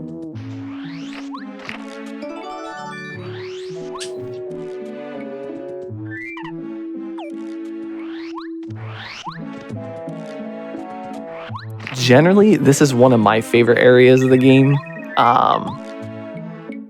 This part right here, maybe it's because the Amazing Daisy's in this room, but like this whole path I just always really like, at least in the randomizer. I don't know, I usually find something good here, no matter what. Like I feel like it's rare that I don't find something in this line. 2 ultra shrimps. Oh my god. Oh my god, that's a lot. The only shop left you haven't been to is like Who's Mansion. Oh, Soil. Nice. Oh, yes. Yeah, Alex. Now, I'm going to explain this real quick because JCog just did something funky. Oh, the J-Wave. Okay, there's a lot of fun stuff. Oh my god. So 5 is beatable. Okay. Hopefully, JCog stops finding stuff so I could explain. So, what JCog did there, if you ride Wacky, like Lackluster, and press C down and C right at the same time, Mario will jump off Lackluster while at the same time opening up the partner menu. And if you switch to another partner, Mario will kind of gain extra height. And if he's under something like that dock, Mario will just kind of clip through it. There's certain other places where that's like where that applies, and it kind of helps get stuff faster. Otherwise, JCog would have had to like, whoa, that's a diamond stone. Oh that's my 2. god. Okay, 6 is loaded. But this generally means that JCog doesn't have to like swim to that island to like those Mulberry checks. Wow. Sorry. Okay, so recap. What did we all find here? We got 2 completion. We got 5 completion. We got like we got good stuff. Yeah, so like I said about the tracker, you know how I said the stars light up when you have all the items? I don't think either of these racers have that option I don't on think- right now. Reason being, because like with that on, the upgrades for like hammer and boots kind of like lag a bit when you try to upgrade them, like on the tracker. Oh, that's So true. they take it off to go with that. That is okay. That's why. I remember JCog explained that to me once too, and he just reminded me. Holy moly! So technically, you could get Ultra Shroom. Well, I mean, we already Ultra Shroom. I mean, Ultra Hammer too. Like pretty decently early on, mid game on. So that's kind of nice if they decide. Well, no, they're gonna have to decide to go for Ultra Hammer because they did 2 first, so they have to get Ultra Hammer at this point. And so Jordan's probably going to go to 5, beat 5, get the Ultra Hammer, and then that gives them access to Ultra Boots. Grab it. Yeah, thank you, JCog. I love you. So there are 2 badges in this game. They're called Attack FX badges. C and E are generally the best ones, and the ones that like everybody likes. Like C makes this weird, just this weird noise in general, but it just sounds funny. And then E is a Yoshi sound. So I'm surprised JCog actually grabbed it in the middle of a race. I'm kind of a Attack XD fan myself. What is? I can't remember what that one It's is. the bells from Chapter 5. Okay, yeah, that one is I good check it too. to get me if I don't pick it up. So I just kind of learned to like it. I have no choice.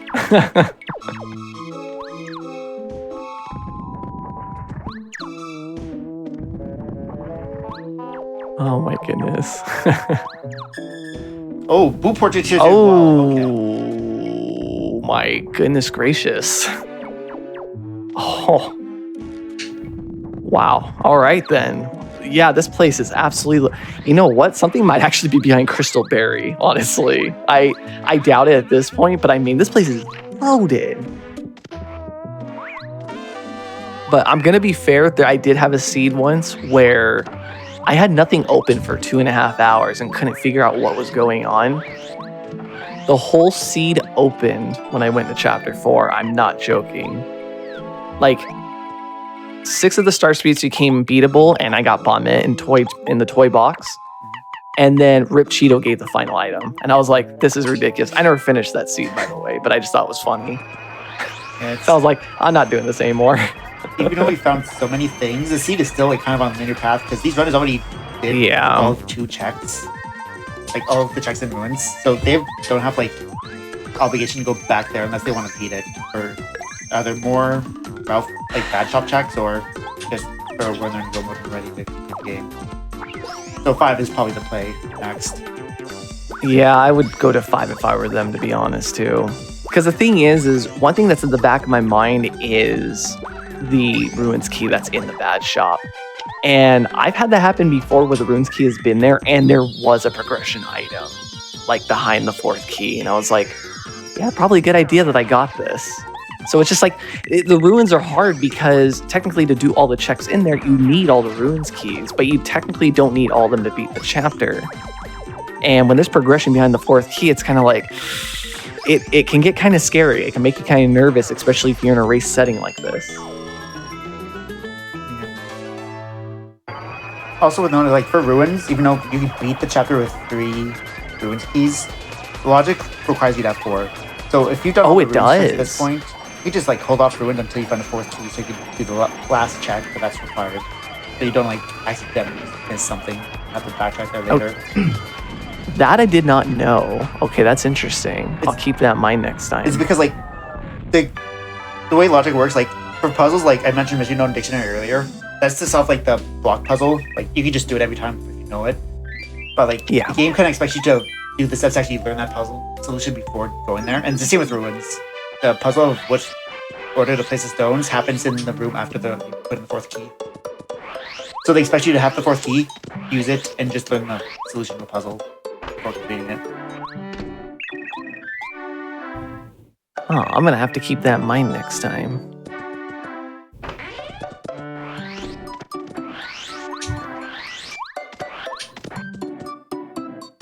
You know, when it comes to Petunia with the mole fights, I usually don't do this at a higher chapter. I save it for last usually.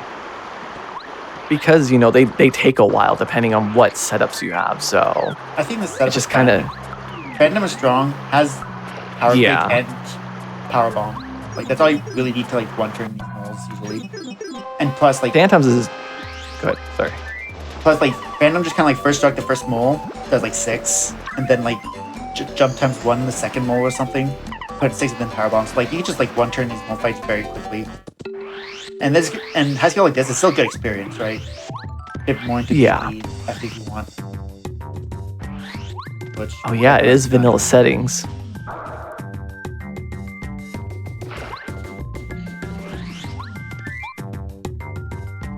Yep.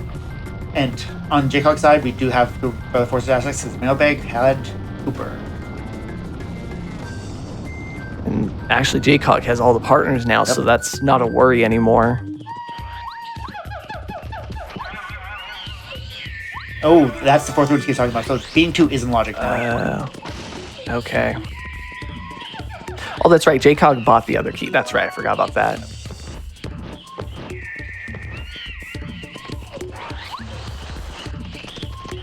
Well, both runners bought the key because they've gone the super hammer with required 3 keys.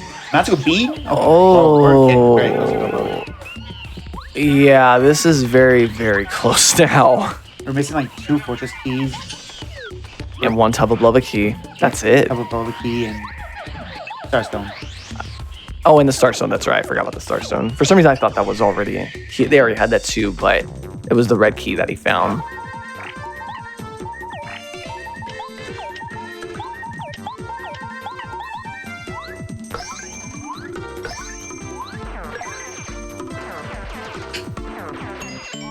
Now, I know Phantom's about to kind of look at all the items. And he's going to be like, oh my gosh. And you know he's going to like rush somewhere right after. I have a feeling that he is. Typically for like go mode, you want to avoid. You would want to go mode chapter 7 because ice palace checks are very slow, and when you go mode, Yep. even not doing crystal palace checks, they're pretty slow. So just go moding that just saves a whole lot of time, as much time as you like to save, I guess. And that is definitely a possibility that could happen. Like if I was JCog, I would just hope that Starstone is the last thing I find, so I don't have to worry about that. Yeah, But that's... go mode Cooper Force Fortress ain't that bad either because you avoid some close checks there as well. Because I see Phantoms. actually, Temple of Blubba's been like untouched as well now. It's just got Blue Portrait. So there's like That's true. a few full chapters we have not even entered yet. Aw, Wow, Phantom. Barrio. You got to do it for the fans. Come on, man. Really not playing towards the crowd here.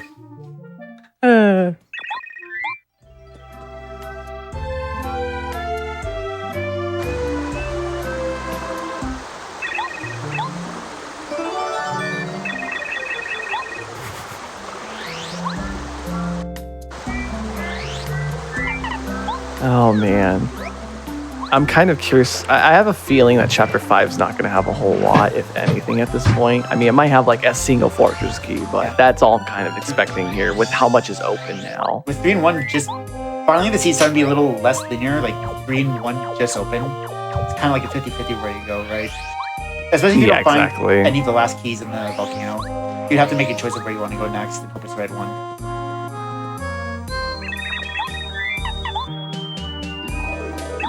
In this play in particular, like after Chapter 5, where would you go? Like, would you go to Chapter 1 at this point, or would you go to Chapter, shoot, what was it? 3? Yeah, 3. I don't know why I was thinking 4 for some reason. I was like, it got stuck in my, maybe because 4 is my favorite number, but... For my own experience, I think I'd actually make the 3 play. And this is just coming from my own experience. I find a Tubba's key in Tubba's castle so often that I would just play for that. And even That's so, really like, valid. Chapter 1 has like the pits, the pit fight at the very bottom where you only get like Team Vanilla. That's pretty slow, and avoiding that would be kind of cool. And I don't know which actually has more tracks though. That part I don't know either, Oh, honestly. actually, no, 3 is the correct play because Blue Portrait also gives you the Boost Mansion Shop. Oh, that's true. Okay, yeah, you're right. Then I would have made the wrong Wait, choice. actually, I would have went to Boost Mansion 1. Shop? I don't think so. Think about it. I forgot. Wait, say that again? Is there anything in there? I don't think there were any progression items. Okay, then never mind. No. But I would still like to play. Yeah, I mean, because Gusty Gulch has a lot of stuff too. That's Gusty the Gulch has- thing. Thing, 5 things, and then Tubba's Castle has like another 7. Eight. It's actually kind Wait, of close. I rate 3 Yeah. and 1 kind of like even.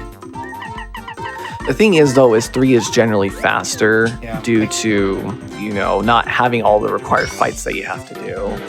Yeah, like I would probably do 3. Yeah, that's actually Only because like the if you best find call. the last Tubba key in there, you could just beat 3. Or like there's Exactly. probability of finding 2 fortress keys in there.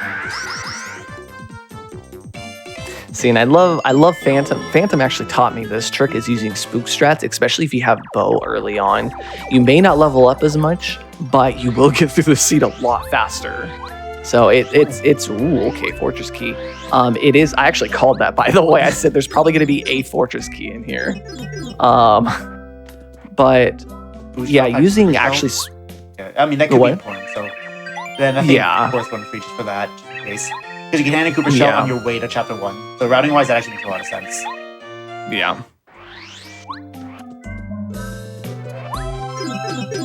But yeah, having spook strats is really, really helpful. And if it's like a lower FP, I mean, you could use it multiple times in succession to help you out, especially for like, not necessarily mid bosses or like mini bosses, but like, you know, like the scripted fights that you have to do. Yeah, I'm a fan of like early spook, especially for like Me you have too. to do toy box stuff and it's like higher scaled. Yep. That's exactly my reasoning too. And I'm not even getting the attack effect C badge. Uh, Really not playing for the crowd. He's his mind's going towards a like I need to win this sort of mode, which of course is valid, but Yeah, like gotta have a little bit of fun.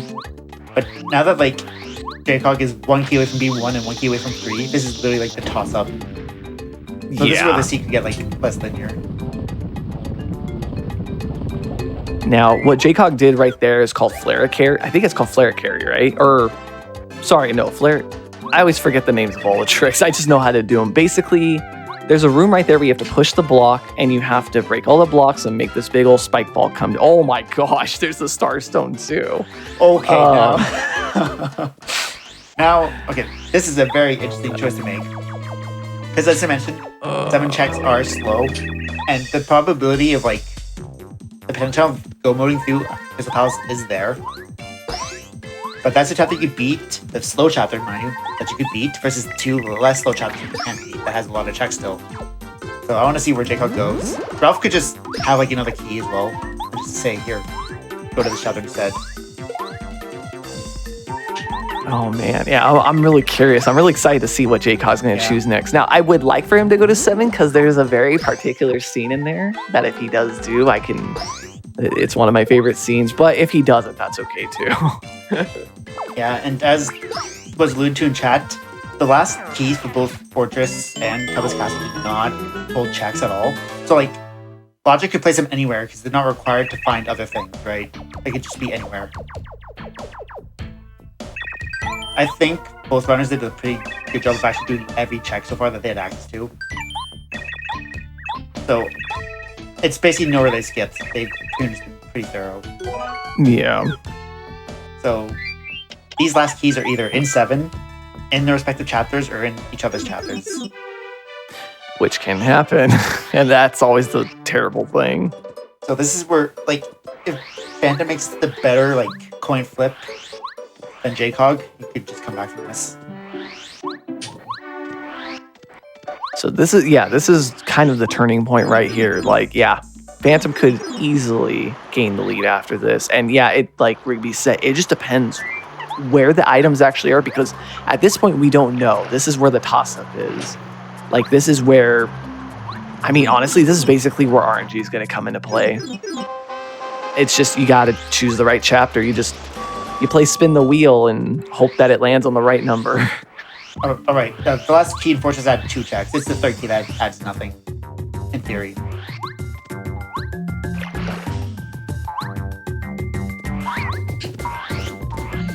which could be that too, but I'm very curious. I myself am like trying to think what I would do, honestly. Like, I really don't know what I would do in this situation now that 7 is open. Because personally, I like 7 if it's at a lower chapter, but at the same time, like you said before, yeah, there is a lot of checks to go through, and it takes a long time. yeah, finding that Starstone, they're really complicated things. Yeah. Because you can beat the chapter and like typically you want to go do checks in chapter you could beat. But if that chapter itself has nothing, then that's a lot of time wasted. And if there's only 2 items left to find, there's a pretty good chance that it might not be 7 at all. Yeah, that too. Yeah, I think honestly, yeah, you're right. 3 is still like the best play here. Unless that has nothing, that's also a lot of time wasted. Like it is. Yeah, that too. But 3 is also very fast too, so I mean there is that. Did JCog save the last kid? I don't think he did. Ben was doing that right now. I'm curious because if this has something, I don't know. I mean, he maybe did, but I was watching something. Like it doesn't take a whole lot of. Yeah, it really doesn't. But I really don't remember JCog dealing with Yoshi Chief at all. He kind of just got out of there. He probably would have dealt with Yoshi Chief after 5. Maybe, yeah. Starting wise, save the kid, go put in Jade Haven, then do Volcano, then do the Yoshi rewards, like Phantom's about to do right now. After saving that kid, Phantom's just immediately going to go put in Jade Haven. Yeah. I mean, if you can get the Yoshi kids on the way, if you really, really want to be safe, you can definitely get the Yoshi kids on the way, assuming that you have what. But, I mean, it's not absolutely needed to do for a random, especially if Chapter 5 is open.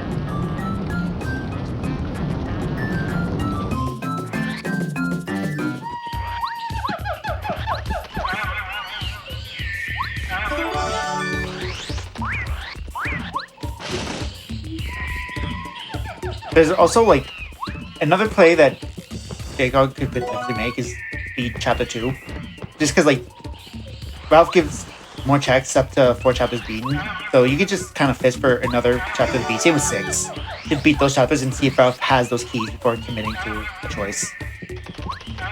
Of course, I forgot about Ralph. Ralph, is it Ralph or Rolf? I don't know how to say it. It is Ralph, okay. So I think that, in theory, is the correct play, because you don't really lose much, because you did most of 6 and 2 checks. Like 6, I think, both runners full cleared, and 2 is really just the back room in the ruins with the 4th play. Yeah. So you don't really lose anything on those, and you can just kind of like wait on Ralph and see if he has what you want. Ooh, PFD down. Nice, that's a badge we need. So what PFD down does is it raises your attack by 1, but it lowers your defense by 1. There's actually the opposite badge where it's D up, P down, or P down, D up. What I don't remember what order it's in. And your 1 power goes down, but your 1 defense goes up. So if you put both of them together, well, you just wasted some BP. But but yeah, usually we use a lot of like P up, D downs for our races because, like I said, attack power is like everything. And yeah, JCog is going for this. I know exactly why, aside from power, why he's going for this. Because he wants to be able to do a couple extra checks. That's why. Yeah, on your way to he 7, can find there are something. checks that are eligible. So JCog's making the 7 play right now. You gotta set up all the big void blocks in the way.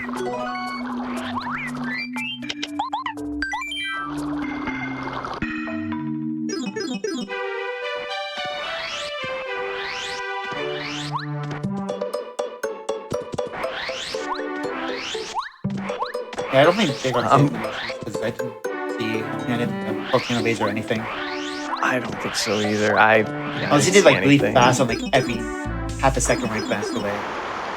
The chat or something. But I don't think he's able to. And we don't know they are yet because Phantom hasn't done his reward, which he'll do after chapter 5 because it makes better stuff out of him. But yeah, JCog got Ultra boots and he's going straight to beat 2. So he is probably just waiting to see if Ralph has any of the last 2 keys. Because if he does, that's actually very smart. Leave chapter 7 on the back burner.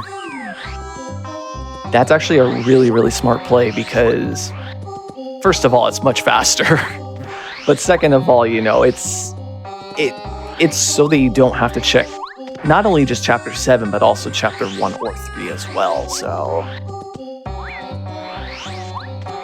Yeah, and when you've already cleared these chapters already, you just have to go fight the boss and the last check you haven't done yet. So it's really, so doing this is mostly making a Ralph play. Doing anything you can to stay out of chapter 7 until you're forced to go there. And honestly, I can't blame him because at this point in the seed, like I would not want to check chapter 7 at all. But you're only missing 2 things. You have like 3 chapters open and 2 keys that don't add a whole lot, just hiding around. Ooh, JCog's going to do this now. Now, if I remember correctly, this had a maple syrup. It didn't have anything important, not that I remember.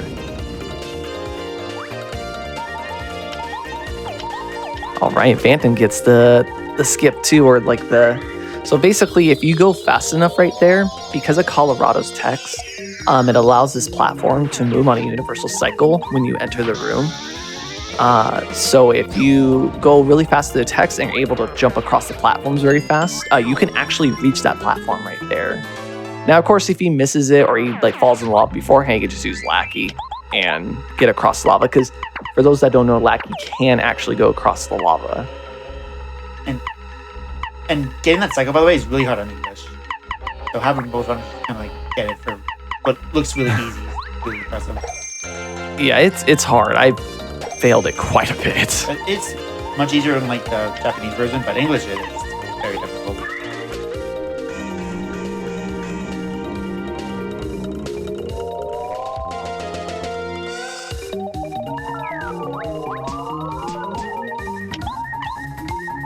All right, now we got the Ultra Hammer. I guess they Now, Mike? get to, like, Oh, use go it ahead. before the battle because he ended up using the stopwatch. Buy him some time. I get why he did, because I mean they are higher level, you know, enemies, and I'm pretty sure he doesn't want to use like a life shroom or anything. Or actually, does he even have any healing items left? Yeah, he's got like Yeah, he has a life shroom. But he could have like I was thinking he used used this last before the one. fight, just like one shot on the power thing. Yeah, But he that's didn't have true. enough of it, so I forgot to take people, so just kind of use the stopwatch to buy time. Oh yeah, when I ran the special attacks, the trick did get a little weaker. It's still like more difficult.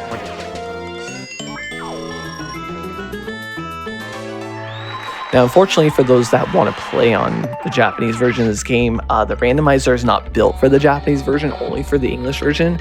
I can only hope that they do end up making like for the Japanese version in the future. I don't know whether they will or not. I don't know how hard it is to implement that, but we'll see. Because I mean, if you know the game well enough, I mean, we could all just play on Japanese. Text will be faster, even that much faster, you know. But we'll see what happens. That, and I'm hoping for a Super Mario Bros. 3 skin because that one's awesome. The black and red Mario. But we'll see what happens. So now we have JCog kind of using that last key. So JCog was hoping at least find one of the 2 keys missing, give him like direction.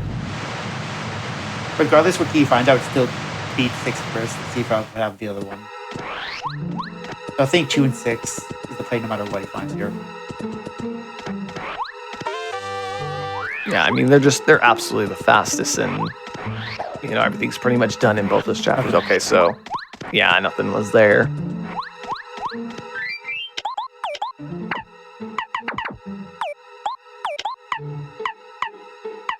I'm curious what decision Phantom's going to make. I imagine it's going to be along the same lines of just wait for Ralph and then make your chapters. Yeah. afterwards. I would honestly be surprised if he did anything else, to be honest.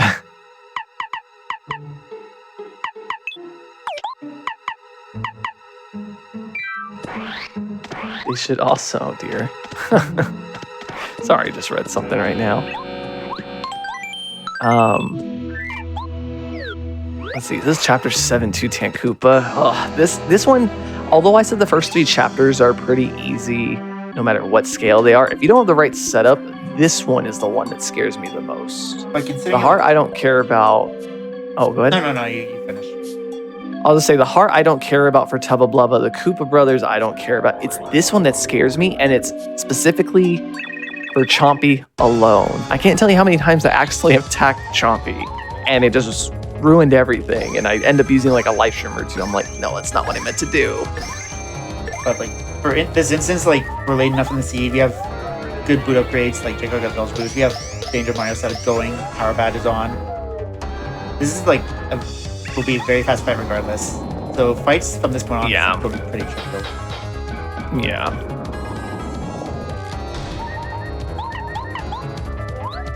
Like JCog has blowout right now, so if he doesn't get like a power bounce off on Toon Koopa like this, he's just out of sight and more damage. Yeah, that's true. And man, that was super clean.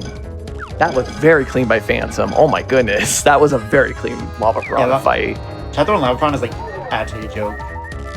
Yeah, but I mean, just like the way he did it, just looks so smooth. I don't know what it was. Just bound on. Like these runners are so strong right now. Nothing should be slowed down in the fights. Oh, I know. I guess for me, even sometimes I have trouble in a level 1 fight if I'm not paying attention. Like I said, this one's hard too because sometimes I miss the action command. So that's kind of why it's like, oh, that was smooth, you know? Didn't miss anything. Everything was just like perfect. Maybe it's because I'm scared of Lava Piranha too, even though I like piranha plants a lot.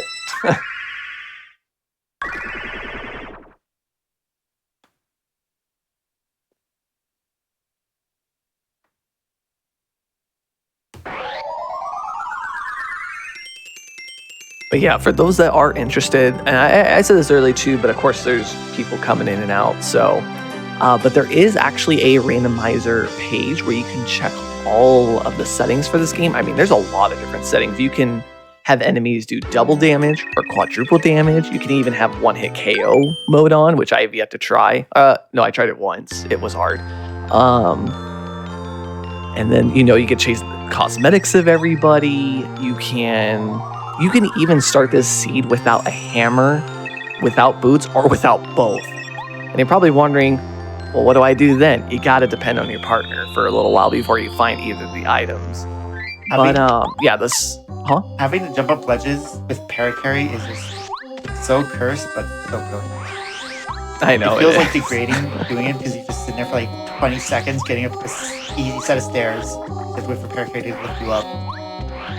Kind of funny, but it's so cursed at the same time. Now, for those that don't know, there are a lot of really easy checks to miss in this game. After you beat Chapter 2, Colorado and his team actually leaves this spot right here. You want to go check that tree.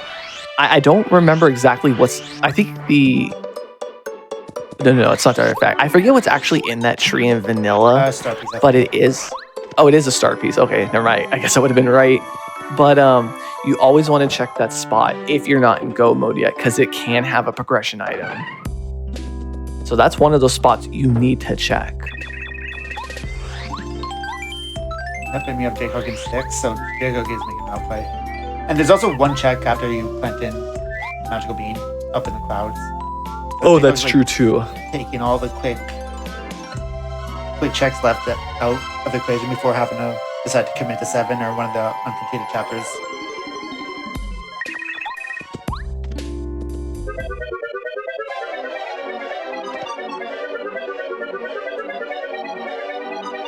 Now, luckily, the whole beanstalk, except for this scene, has been can be skippable. I don't know why that one in particular we haven't skipped yet. I don't know if it's just like a flag that needs to be there or what. Oh, he's not gonna even check. Okay, he went to go check. I hope he didn't hear me or something, because it's a repel bell. Like, if you enter that alone zone and come back, you actually reset the cloud cycle so you can get on it sooner. Oh, see, what I do is I try to go up to the cloud as fast as I can and jump up, and sometimes I'm able to see what item it is. And then I decide whether I want to go up or not. Yeah, if we're going up there, it's definitely like keep going and come back and make the cycle. So if it is something I'm gonna have to remember that. Power cycle or the loading zone. I'll remember that for next time.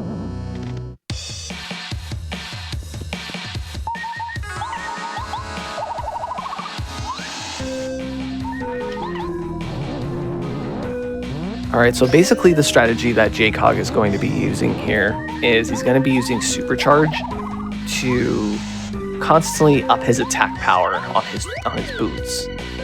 And once he gets into peril, what he's going to do is he's going to use Power Bounce, because not only is the charge going to up his attack by that much, depending on how much he used it, but I think he put Mega Rush on. I hope he did.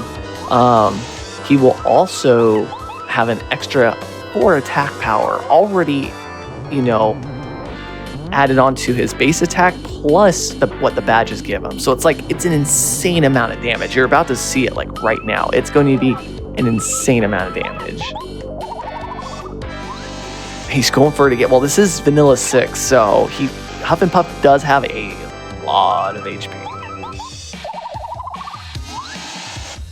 And plus also too, we don't have super jump charge on, we just have the regular charge on. So he's trying to, compromise for that.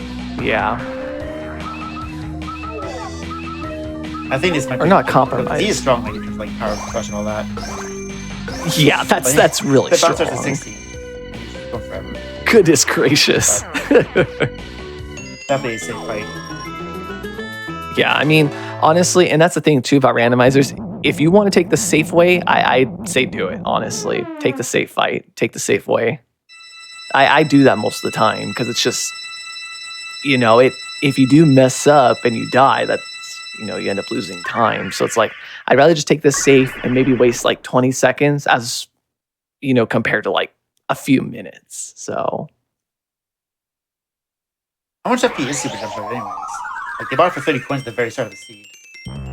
I don't remember. I saw it at the beginning, I think, but I don't remember how much it was. But I don't know what the FP cost was. I never really was. Catch something running with it. I think it's because JCog knows that he has enough power already, so... Because, like, if he... Ooh, quick change.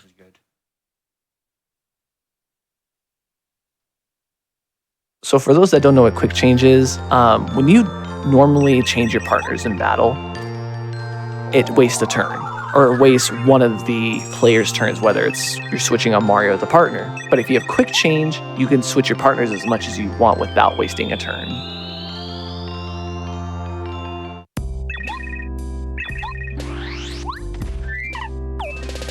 And that's actually a badge that JCog never got. He never got quick change. He skipped that whole block altogether, if I'm correct. Super Jump Charge is 5. Okay.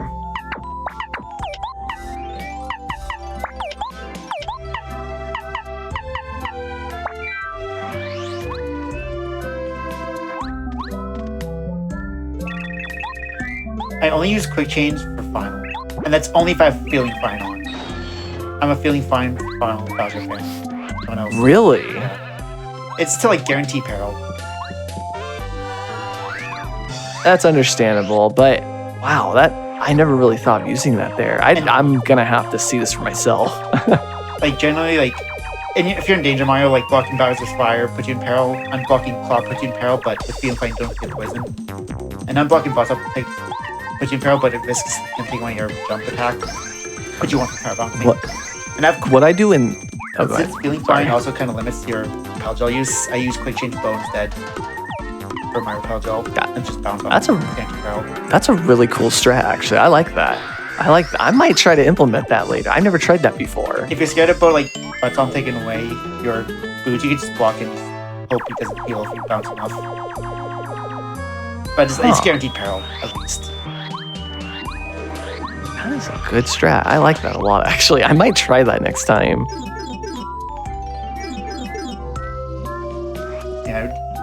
Yeah, Feeling Fine definitely uses... Like, Feeling Fine makes, like, Repel Gel, like, unusable, but that's why I quick change bow instead for that. Very useful. But that's the only use off of quick change. Oh, quick change is also good for Chapter 7. There's one particular fight... Yes, I know exactly which one you're talking about. Yeah, where you're forced to start with Cooper, and no one uses Cooper, so you're kind of like, especially on higher scale Chapter 7, so you're kind of just weak to everyone. So quick change helps you like switch to bow or quad or something more useful. See, when it comes to the final battle, what I generally try to do a lot. Of course, have as much attack power upgrades as I can. But one of the other things that I like to do is if I don't have power bounce, I put, D down jump on, because that's going to help a lot. But the other badge I like to put on is usually D down pound. Because say like he does use the bun stop move and he takes away my jump, at least I can use repel gels and use my hammer. And like I still deal like a lot of damage. Yeah, it's a little bit slower, but it's guaranteed at that point as long as I have enough repel gels.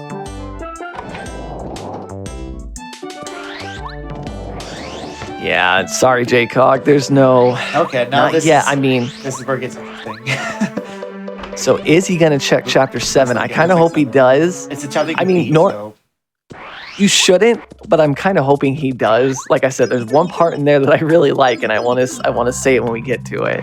JCog's definitely on 7 because it makes sense logically. Like you can beat this chapter with a check, so like you're not wasting your time solely for that. Yeah. But like if chapter 7 could very well have nothing, there's only 2 items left to find and 2 chapters untouched, right? Or 2 dungeons untouched. Yeah.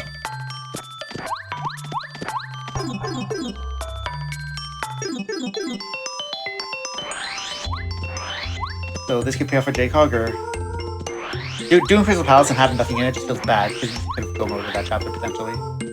Yep. And that is the absolute worst feeling because I've been in that position before and it absolutely just blows. I'll answer a question in chat. Rip Cheeto is in logic, but only the first 6 items are. There's settings you can have to just put as much Rip Cheeto items you want, like 6 or like all of them. But for race settings, it's much more friendlier to do the first 6, which is about 28 points, I think. Yeah. Now, the thing is, too, is anybody who is interested in the randomizer, I know Amber posted earlier in the chat, the actual site itself, but there actually is a preset for race settings. And when you check that and you load them up, you can actually check all the settings on there as well. And like we said before, balanced FP and BP, key sanity, shop sanity, rip Cheeto logic is at 6 items. Shuffle chapter difficulty. I don't think I'm missing anything else. Oh, and you actually start with 2 magical seeds. I don't think we ever explained that. I don't. So generally, to get into chapter 6, with all the flowers and the sun and the happiness, and the defeat the evil cloud. I'm sorry, I just want to say as a fairy tale sort of way, but you generally need 4 seeds to get in there. However, with race settings, we have it on 2. So you start with 2 no matter what, and they're already planted in Minty's like little area. You just need to go find 2 more.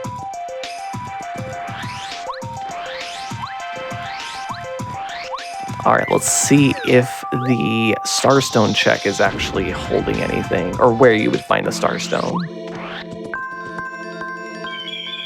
I mean, it's not bad. The life streams are always good to have. It's just not progression. But I mean, if you don't have any life streams, it is kind of nice to have one. Oh, it looks like Phantom's like pretty far behind because it's still wait, Phantom actually beats 6. Like, it's that part. So I guess Phantom's not that far behind, but if Phantom makes a better like call here. This is where I'm kind of wondering where he's gonna go. I honestly, personally, he's getting mailbag now. So now he has Cooper. Well, he might go to 7 now because I had forgotten about the mailbag. I thought he turned that in way long ago, but. Oh, I was looking at, no, he did Phantom did beat 6. I was looking at JCog's tracker. Phantom's doing 6 now. Oh, I got confused too. I was looking at the tracker. Yeah, so 7 has a lot of checks here. I mean, 7 has a lot of checks. And luckily, this is not a blue key seed, because those are terrible. Dear Lord. Yeah, especially if blue key seed would be like this late into the random. Oh, God. I hate blue key seeds. By the way. So generally. Oh, go ahead. I've noticed like a Phantom tracker like doesn't have like one key, type of key that JCog has. Which key is that? Do you remember? I know. Or I'm trying to think off the top of my head. I do not remember, unfortunately.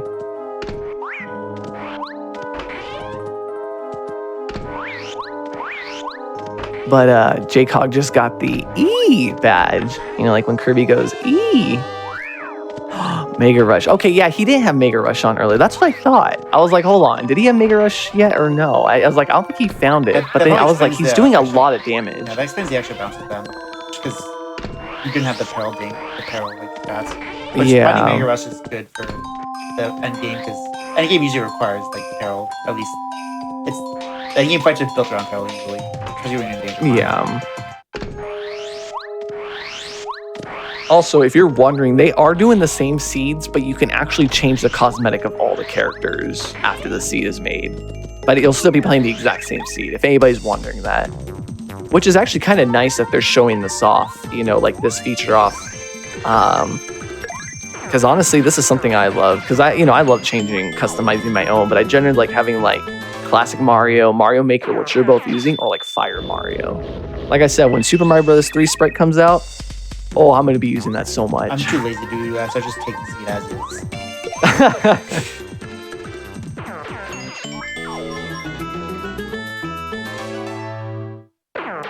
We are just over 2 hours into this race. Do you want to just, again, for stragglers, folks who have just been filtering in, I just want to remind everyone that this is a community league race of the Paper Mario Randomizer community.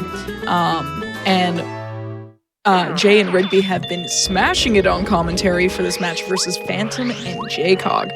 If you want to just once again touch on the general league rules, remind everyone like that this is a season 0, just mostly testing logistics of the league itself, and just kind of cover the rest of that. You can do it this time, Rigby. Say that again, sorry. Or Jake. Oh no, you can do it this time now. So basically the goal here is all the items are shoveled into any location, and you want to like find them, then get the items you need to beat every chapter.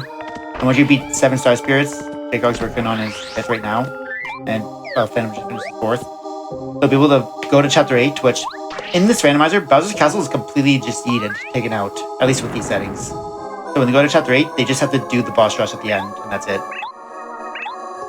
And so this league just started like beginning of this month actually. Like it's very new. It's our first season 0, if you will. So like the league is divided into 6 groups with similar skill level based on their times on the weekly races and other times in the fantasy leading up to the league. So if you're new and you want to get into like future seasons, you won't be just like put against JCog or Phantom right away, right? You'll play with other people your skill level and kind of like grow together. So this is I think both runners' 3rd race in the league so far. So When is the league slated to wrap up? How long has it been going? It started at the beginning of the month, and I think we're trying for around 3 months, 8 games each. Each player will play like everyone in the group like twice, with the exception of like one group that has fewer players. They get to have an extra game with another person. Oh, ultrasound by JCog. That's actually really fine. Late. But so like ideas to do at least 4 before like March 15th, I think, like halfway point, and then do the other 4 later. But you can just schedule your 8 matches whenever. Like it's these runners 3rd race each, and I've done 4 in my league. I don't know how much Jay's done in yours. I've done 2. I have my 3rd one on Sunday. I'm a night person, so it's very hard to make matches with the rest of my group. And I'm also PST as well, so that doesn't help any EST people. May 1st is the last day. Yeah, May 1st is the last day where all matches have to be done by that day.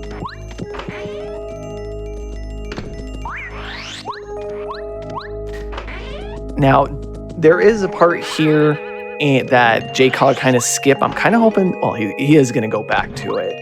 But I really, really can't wait for him to go back to it, because I'm like, come on, man, you gotta do it. I want to say this line. I've just been waiting for this whole time. It's the whole reason why I commentate was for this one line. I'm kidding, but it's just a cute scene. I'm going to talk a little bit more about like the randomization, as there's as there's different settings and race settings use something particular, but it's just beginner friendly. Things are randomized. There's like key sanity, so all the keys are shuffled. The shop items are shuffled. Coins are not shuffled. Pounds are not shuffled. So you don't have to worry about like those locations. There's like mostly like items, shops, keys are like the main things that are shuffled. So it's very easy to get into if you want to do race settings and join like weekly races happen every Sunday. And you know what? If you don't feel comfortable, there's actually beginning settings on the site as well, which helps you start learning the checks and how to progress in the game. I mean, it's a very beginner-friendly randomizer, which I really like. And so if you really want to get into it, hey, check those settings out. Like, honestly, it would help you out. I mean, yeah, it might be really hard at first. It might take a long time at first. That's okay. Even I've loved this game for a long time. I even did speedruns of this long time ago, so I had some knowledge about the game. I'm gonna tell you what, the randomizer taught me a whole bunch more about it that I never knew before. So me, who knew quite a bit of stuff already, learn so much more about this game because of this. And so you can definitely learn too if you want to play. And like I said, the site is open, for anybody to use, to create seeds, to do their own way. Like I said, the Discord's open if you're all, wanting to... Ooh, JCog's dead right there. That's not good. He miscalculated something. Ooh. That's not good. That's not good at all. But yeah, if you're all wanting to get into this, randomizer, which is awesome, by the way, so you should do it, so please go do it. Join the Discord, join the site, or, check out the site. It's all really cool stuff. But yeah, unfortunately, I think JCog miscalculated something right there. So he ended up dying. So he's going to try to take out one of the crystal bits. So only has to take 4 damage, so he can get an apparel right here. He might have accidentally put something extra on or didn't calculate like the math right in this. So that's why that ended up happening. I mean, he still got it anyways. It's fine, but... I'm going to answer a few questions. Okay, actually... Oh, go ahead. Sorry. Just a few questions I'm going to answer. For chat asking about like their league record so far, Phantom's currently 1-1, I think, and JCog is 2-0.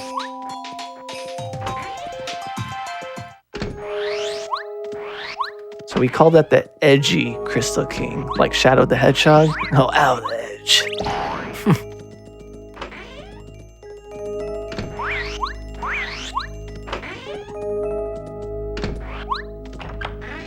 But yeah, I'm waiting for at least one of these guys to do the check that I really want him to do. Like, I just really want him to do this check. That's all. Because I like I said, I don't like going through chapter 7 too, because there's a lot to do. There's a lot of checks, as you all are seeing how long it takes to get through it, and how hard it is to avoid enemies. But I think JCog's gonna do it. JCog didn't find anything in this chapter. Maybe I was watching Phantom at the time, but did he do the bombette check yet? Not the hidden room, but the bottom room. No, JCog typically does the bombette room after being the chapter. That's what I thought. Okay. Is that actually faster? Oh, yeah, because you just home room afterwards. Oh, interesting. Okay. I didn't even think about that. But that leaves you open to just forgetting the check is there and just home room without it. Yeah. But we'll see if there's anything They're here. literally- So far, they didn't find anything. They're literally synced up right now. I mean, obviously, I know they're in different positions, but it's just always funny to see when they're synced up. All right, so they're literally doing my favorite part. All right, like, this is one of my favorite parts of the game. They're literally doing my favorite part of one of the favorite parts of the game, like at the same time. So we're gonna get the double right now. That's a present to me. Thanks, guys. So right here, it's like with the Cooper room. You gotta hammer all the fake bombettes. But bombette gives you a little special something at the end of all this. If you don't hammer the wrong one. Which Phantom almost did. And bombette goes up to you, thanks you, and gives you a little kiss kiss. See? That's all I wanted to say. And it's really cute. Fulfilled your reasons for commentating. Oh! That. Yeah, JCog's nodding. That was exactly what JCog would find. And thanks for putting the CNE on, dude. I appreciate that. Yeah, The little, that little forehead sweat wipe, yeah, You definitely didn't want to be in a That's- position to like toss a coin on which chapter to go. yeah.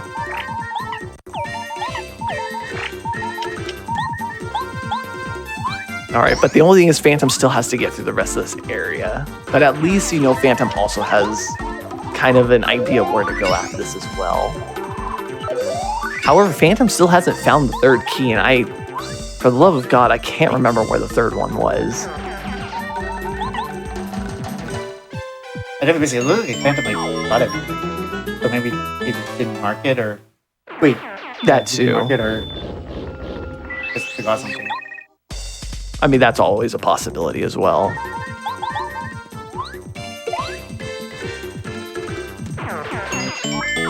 So one badge that's super helpful in this scene, as you saw, is Dodge Master.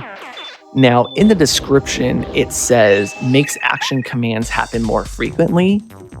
So if I'm correct, what it actually means there is, I think you have a few more frames to initiate an action command, correct? Yeah, it gives you a couple. I don't know the exact number, but it gives you a couple extra frames. So Okay. Now, the thing it doesn't explain is that it actually increases the odds of how many power bounces you can do on an enemy. When you do power bounces, there's actually a certain cap that every enemy has.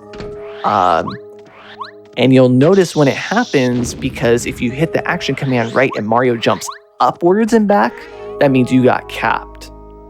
So what damage dodges, it raises the chance of actually getting more bounces in, getting like a higher cap, basically. Yeah. So damage dodge, go ahead. I mean, dodge master can be really important. Yeah, Dodge Master like essentially is more damage output if you're using power bounce, just because your odds of getting better caps or better bounces are higher.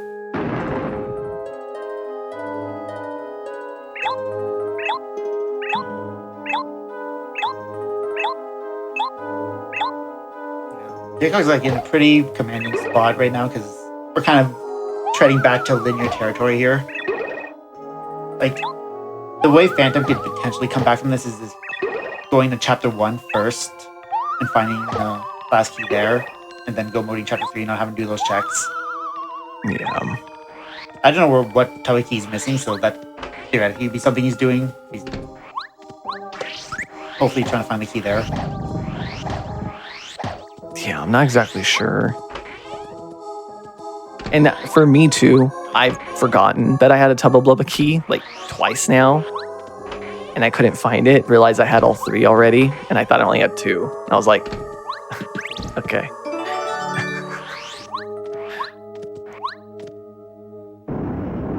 So, I mean, this could be also Phantom's situation. He just hasn't marked it yet, but he did get the 3rd key. Yeah, because I don't remember what Phantom would have done that JCog didn't.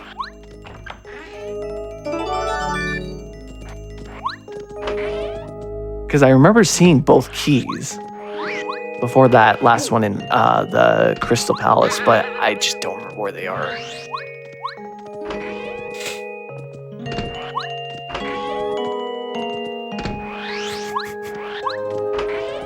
That's right, JCog never got those blueberries earlier.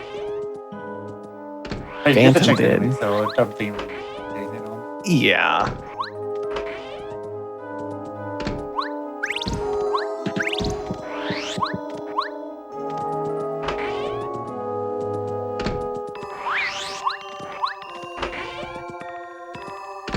What kind of makes this randomizer nice too is it allows you to learn like a lot of different little tricks. Like not hard ones, but like ones that can help you skip little areas, which I only knew like 1 or 2 of them maybe, like pie jumps. Actually, that's about it, if you even need to use it. Because by that point, when you enter chapter 1, you have para carry, so you don't need it.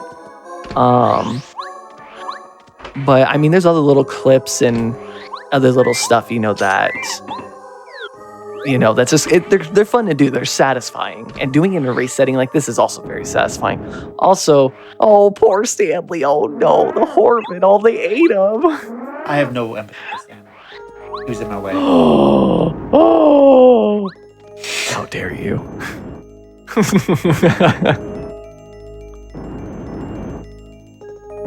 I mean, they are ghosts. You got to think either Tubba Blubba has a stomach that blocks ghosts from getting out, or you know what? It's Mario logic. I'm not going to question it, so we'll just leave it be.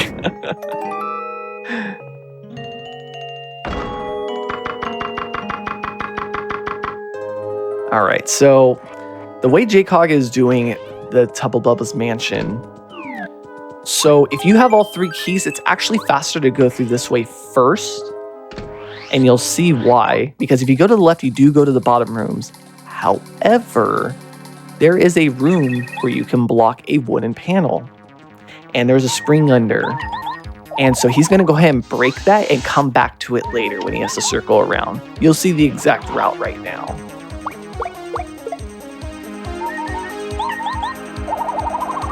Let's see what Phantom does for the Ice King. Ice King. This is an Adventure Time.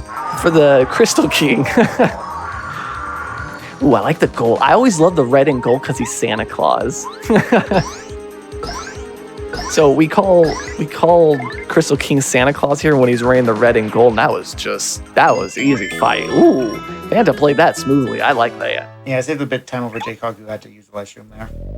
Oh yeah, it saved quite a bit of time. But there's also Rip Cheeto, who also is Santa Claus. I think it's in JCog's side where he's like red, and we call him like the underground Santa, or like the fake Santa, or the sewer Santa. Rip Cheeto does kind of look like Santa like that. Yeah. Sewer Santa, I guess. Yeah, those are my favorite Crystal King colors, by the way. They're one of mine. I like that one and the green one a lot. I don't know why, I just like the green one. Even though it's like not spectacular, it just looks nice. But yeah, the red one is extreme, especially with the gold like ice bits. Oh, those yeah, are beautiful. I like it a lot.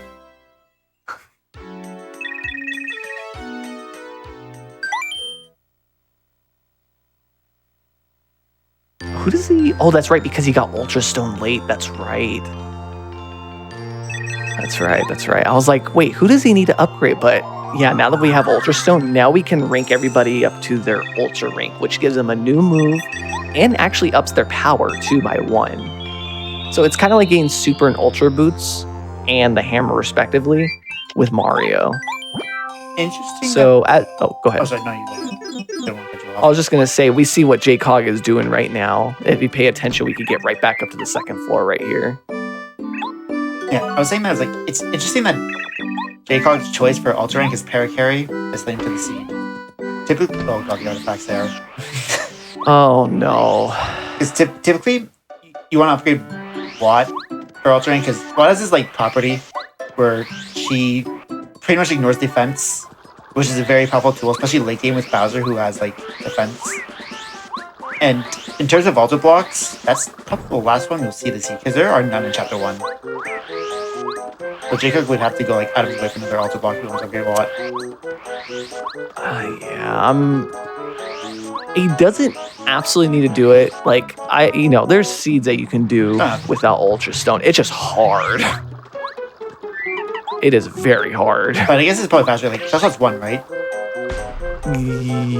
Yes. So, like Shellshot's a fast attack, so Shellshot Ultra Rank does the same amount of damage as like Watt Ultra Rank. Just one. That is true. Faster way to go. Yeah, that you're right. Yeah, you're exactly right on that. I was like trying to do the math in my head. But yeah, you're definitely right. Because, of course, there is defense too. But yeah, even with 1 defense, like it's still going to do 5 hits. The only time where that's going to change is if... Well, actually, when we're in Bowser, he's probably going to use Watt anyway, so it doesn't matter. Okay, yeah, then it's totally fine.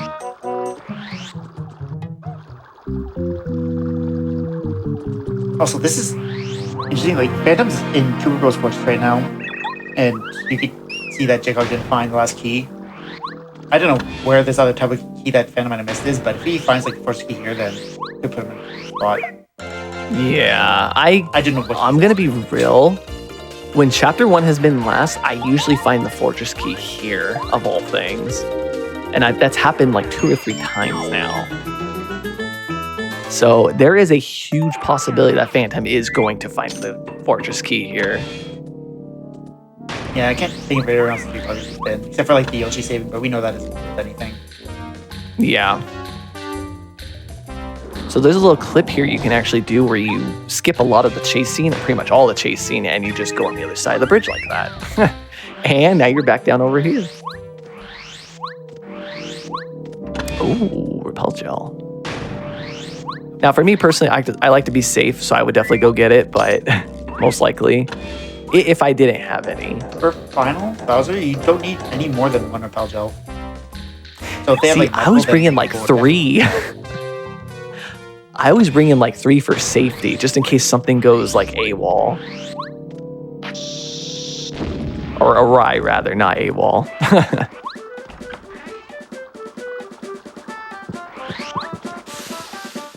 Oh, if Phantom, I'm just going to call it right now. If Phantom does not find that last key here,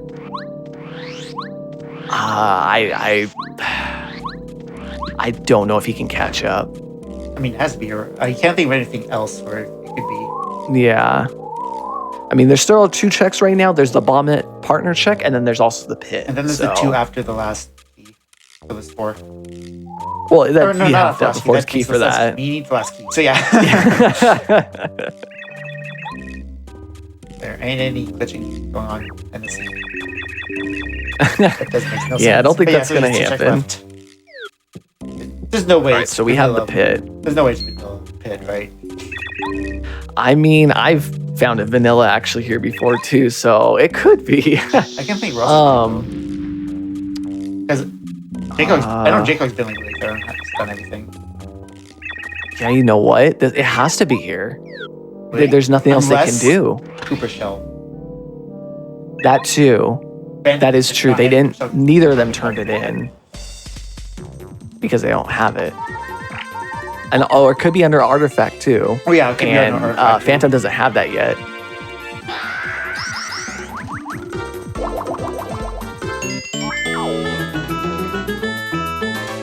I guess JCog finding artifact in this case doesn't hurt because after you beat chapter 2, Colorado kind of moves to Koopa Village. So on your way to Fortress, That is you can true. the artifact and Cooper Shell. I wonder if he was thinking that too. Honestly, he's like, "Oh, that kind of works out," you know. So like routing wise, it's actually pretty fine. Yeah. You got that spook. God, this is why, like, Bo isn't my absolute favorite partner in this game, but she's my favorite partner to start with.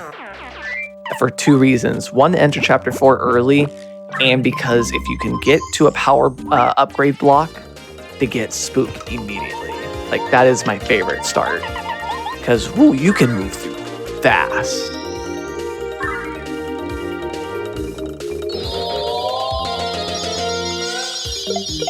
I'm very curious what Phantom's gonna find in the pit here. Like, I'm really, really curious. Like, it has to be a key at this point. Yeah, I can't think what these runs are going to otherwise. Off the top of my head. They were pretty thorough. Yeah, because they did Petunia, they did Anti-Guy, they did the Goomba King,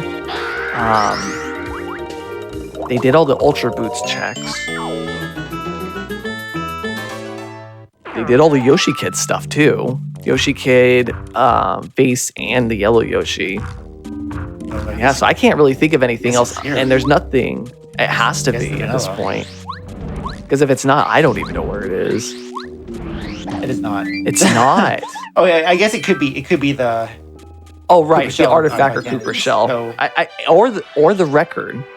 Oh no, it's not under record because JCog did record. JCog did it. I don't know what it was, but JCog did. Yeah, it was really nothing important. I remember that much.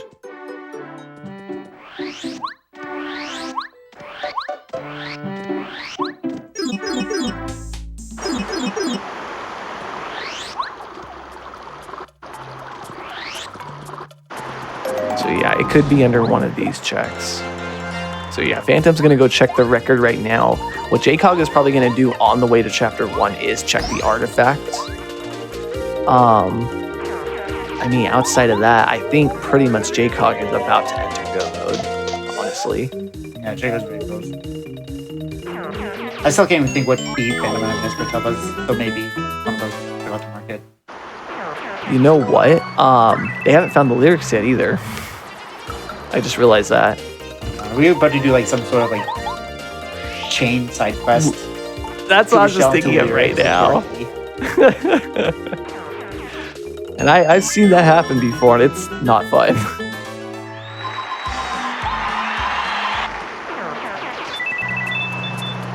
That's right, Cooper Shell was here. That's right. I couldn't remember where. I remember I saw Cooper Shell, I just couldn't remember where it was. I was like, I know they've seen it.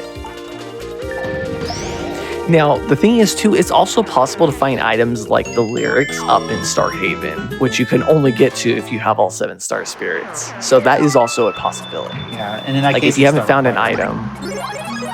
Yeah.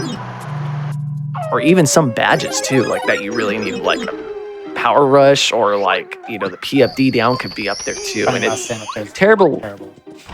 Yeah, when you find Power Rush up there, that's like the worst like troll you can think of. Like it's terrible when you find it up there. See what Cooper Shell has. It's not this. That's So the either- artifact, right? Yeah, it's one of the. It has to be at this point. There it is. Yeah, There it is. Cooper Shell. All right, JCog is now in go mode. He's gonna check And the he's happy about artifact. that one. Never mind. Never mind. I thought he was gonna check the artifact anyways, So because of this, like JCog gets to skip the entirety of the fortress. which is really nice. Phantom Well, Phantom checked. already did it. Yeah.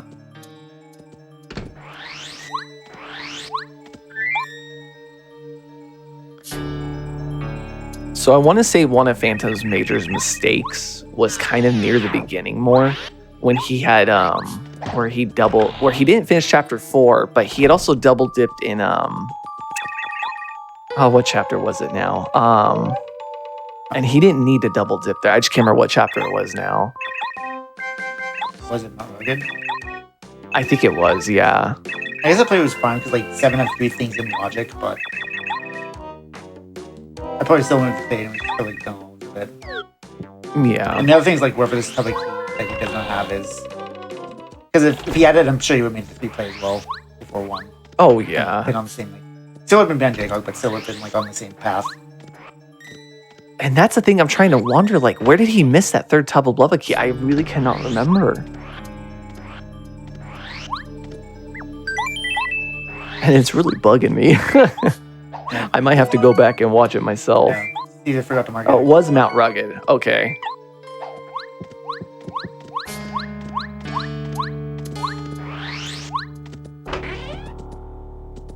Honestly, I wouldn't say that finding the Ultra Stone is the worst thing. Like, finding the Ultra Stone in Starhaven is the worst thing, because you technically don't need any of your partners at Ultra Rank by the end of the game.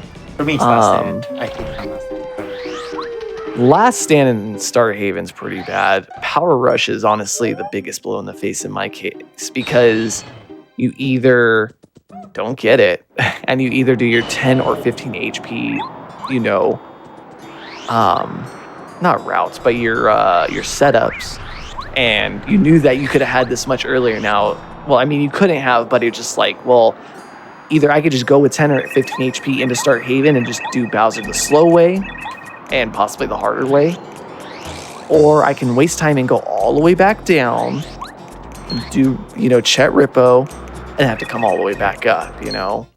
It's just like a waste of time at that point. It's like, well, especially if you're in the midst of a race, you know, you don't want to have to go all the way back down there and then come all the way back up. Yeah. For me, Power Rush So it's just, in there is like not too bad, because like for my endgame fights in Chapter 8, I play around Peril anyways. I actually don't use Power Rush that often. I will even unequip it for some fights where I know I'm not going to get it. Especially with my whole like feeling fine quick change setup where I'm like guaranteed Peril final, I won't need Power Rush in that sense.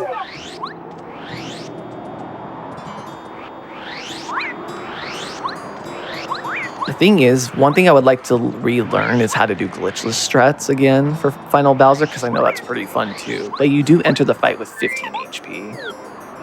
Yeah. I have to relearn that. Yeah, glitchless fights like a good like fallback if you're not going to do tomorrow, don't have like the resources or time to do so. Exactly. Like I always keep an HP plus in my inventory early, just in case I have to fall back to it. I'll have HP plus to like mess around with my HP. Yes, Chad, I'm a feeling fine fan.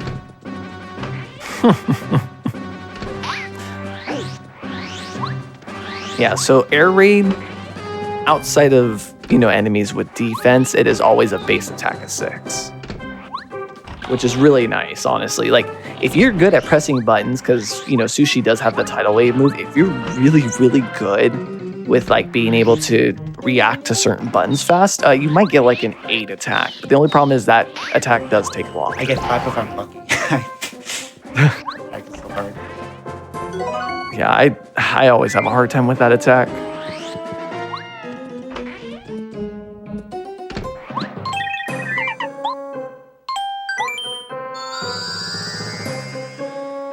But yeah, JCog is about to take the last Star Spirit here. I mean, especially at a level 2, this battle's not hard. He did way more damage than he needed to right here. I don't know why he did. Send a message. Oh, so people have asked the question. So you see how the palettes of the Koopa Brothers are different.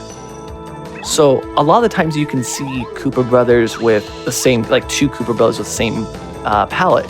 So somebody actually asked, is it possible for 3 or 4 to be exactly the same colors? The answer is yes. But I just saw it last night. All 4 of them were clothed in black. And it was actually JCog doing it. We all just started busting up. Okay, Phantom didn't mark it. He has all 3 keys. Cool, okay. Then he just didn't mark it. Okay. Which might have... It's either like the rest of your play or it just waited his decision against Chapter 3. Because he was able to beat Chapter 3 and didn't come in, did Fortress first. Okay. So I think him not marking it just kind of like waited the decision and just made the wrong play. Maybe.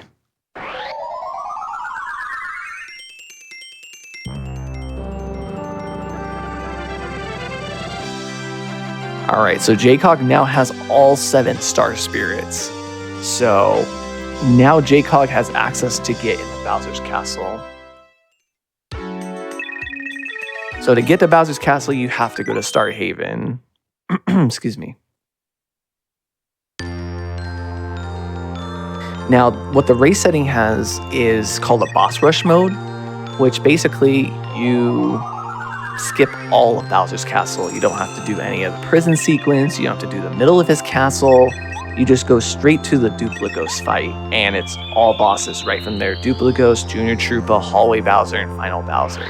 So that's what boss rush mode is, which is really nice, honestly, because I'm going to say this right now. Probably my least favorite part of this game is Chapter 8. Me too, like... So, go ahead. In like the earlier stage of the rando, we didn't have boss rush mode. We had like a faster Bowser's Castle mode.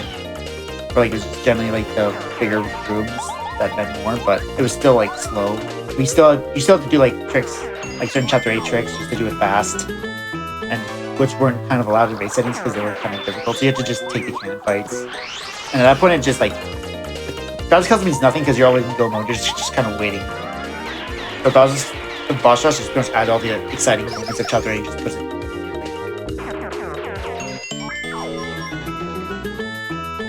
Right, honestly, that was one of the best quality of life options they could have added, honestly. We're seeing JCog actually taking random fights right now. Because ideally, you do not want to level up on Junior Troopa. Because that makes Hallway Bowser a little bit awkward. Because it will be a peril. When you level up, you'll be full health. And you would ideally like be in peril. So JCog is taking extra fights for extra experience to level up. So you'll probably see him fight the Dupligos fight before the Junior Troopa fight. Just so he can get that level up. At his current level, is he actually going to be able to get star points from the Dupligos? He might get like 1, I would think, but... Alternatively, he could just like fight one of the Embers right here, and that'll do the trick. That is true too, because if he did, then he would definitely avoid like, he's only missing 4 experience, so... Yeah. So once you're at a certain level, when you start fighting weaker enemies, you actually don't get experience points or star points from them anymore. So, you gotta make sure that you keep that in mind. To the audience, I mean, I know you know that, Rigby. I meant to everybody that's watching. Oh yeah, I got that.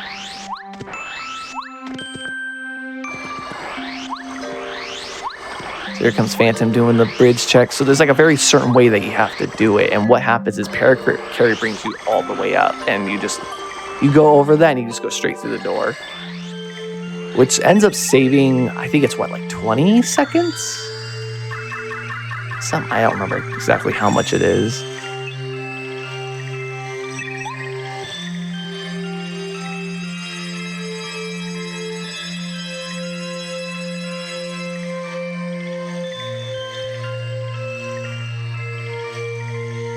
Yeah, honestly, if we could do this in a vanilla game where we just end up right at the duplicate ghost fight, I would be a-okay with that. Because the thing is chapter 8's pretty long. Like, I get it. It's a long chapter. You have to go through all the prison and, through, Bowser's castle, which in a first playthrough is pretty cool. Because, you get to experience it. But it loses its charm quick after the first playthrough. Oh, it's a normal Peach. For badges for Junior, you typically want a charge badge, power bounce, and damage dodge. Because when you're in Danger with Last Stand and all, damage dodge will allow it, so blocked hits from Junior will do 2 damage.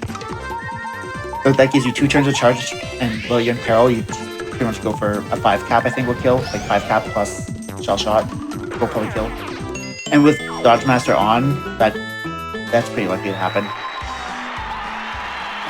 Yeah, back in the old days of how to do chapter 8, the quizzes for the typical quiz in chapter 8 is the same every time in vanilla, but that was randomized. The answers to that, so you actually had to do the quiz. I forgot about that. You had to pay attention. It was rough. I failed that quiz so many times. I just can't pay attention to that.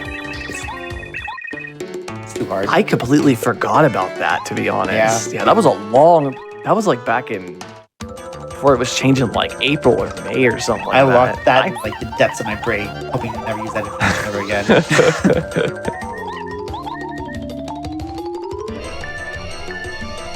So generally, I only put damage dodge when I'm in this battle with Junior Troopa. But then I saw that JCog had used P up, D down. But for some odd reason, I thought that made Junior Troopa do 3 in a blocked attack. But JCog told me no. And I was like, did I do something wrong? Like, I don't know what I did. It's like in Last Stand, like Junior Troopa does like 3 block no without P up, D down. And with damage dodge makes it. Okay. Yeah, so JCog got capped right there. Just didn't have enough damage in general, so I don't know. So this fight is this is gonna be hard because I don't know what his items are right now exactly. One of those items better be a life room. Well, this better work. I mean, and timeout better work here. Thinking timeout on Troopa. Now I've seen it all. Isn't this like a 30% chance or something like that? Or dink? Nope. Classic. Dink, please. Yeah, I don't know if he has a life shroom. I would think that he has 1. Yeah. Like coming here without a life shroom, like dangerous. Yeah. Because you need at least 1 life shroom or at least 1 pelt off the farm, typically. That is true. But losing a life shroom in Junior just doesn't feel good because that's 1 less life shroom per farm. Yep.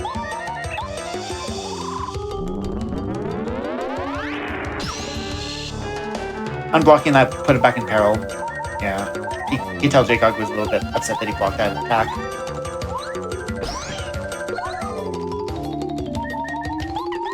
And Bo can't attack him. Because he has too much defense. She'll do nothing against him unless she had Fan Smack. Even then, I don't know if she could still hit him. Fan Smack would do like 1 damage per hit, but like 3 FP. Yeah. So it's not really good against enemies with defense like Junior. It's really not. Like, it's a cool move. It could do 10 damage. I know it's 60% on Junior. Wow, okay, JCog got really bad. I know it's like 30 on Hallway Bowser. Oh, it's 6.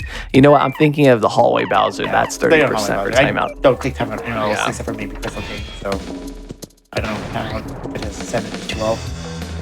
See, one strat that I've actually been using on Junior Troopa is I've been using like Dizzy Stomp or Sleepy Stomp, and generally it works. So I'm able to kind of prepare enough so I can kill him. But I mean, that's risky in of itself. So JCog is safety saving, which tells me he doesn't have another life room. All right, Phantom's now in go mode. Phantom is now in Gomo. He just found the last fortress key behind Cooper's shell, so he's heading to chapter 1 right now. Now, unless JCog really messes up right here, like, I mean, really bad, I mean, this is pretty much JCog's win. I mean, He's it's possible, very like, far ahead at JCog this doesn't have any point. legends left, so a death here means resetting. Oh. Still one live stream, Well, he okay, has so he's just safely saving those. Yeah, he has one, but it's still very risky. Yeah, I think one live stream would be fine. You know what I always do? I always bring like 3 Cool. live streams, and like 4 repel gels up here. JCog's in a weird spot because he blocked Junior's lightning attack, though. He's not a full health, so he can't do the Bowser hit. But he's not 1 HP, so he can't just jump in. Or maybe he could if he gets good enough bounces. But he's not in peril. He's losing out some valuable damage. This is gonna be rough. I don't know what's gonna happen here. He's gonna bounce. That qualifies Or as a just good get enough a just get a 6 cap. I mean, sure, okay, that's fine. But he's still not in peril. That's the only problem. And the thing is, his final Bowser has a defensive +2, so Final Bowser is the same thing. You just damage-wise. bounce out of sight, bounce again. But he's still losing That's true. damage because he can't blot or parry in this case. on That's Final. true. So you just have to bounce out of sight while not being in peril.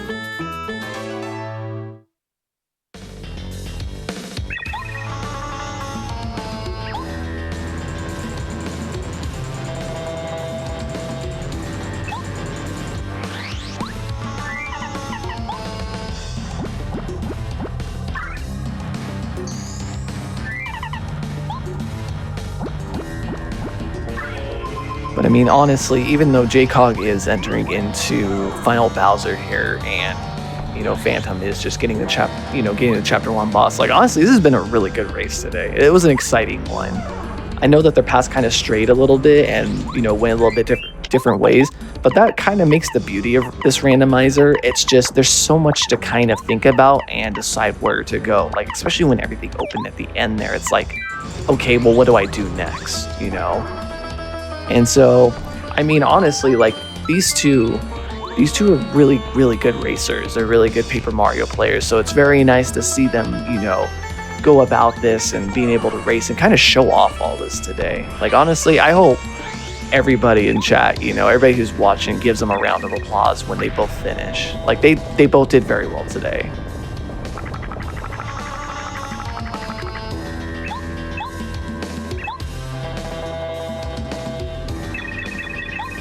So now we're entering Final Bowser for JCog. The goal here is pretty similar with how strong he is. To just bounce, then bounce some more, then you keep on bouncing to Phase 2, you kind of have to work around this. You kind of have to put you in peril, which is like fire from turn 1 would be ideal. But since he's at 2 HP now, he can't really rely on peril in Phase 1. So he's losing out on good damage.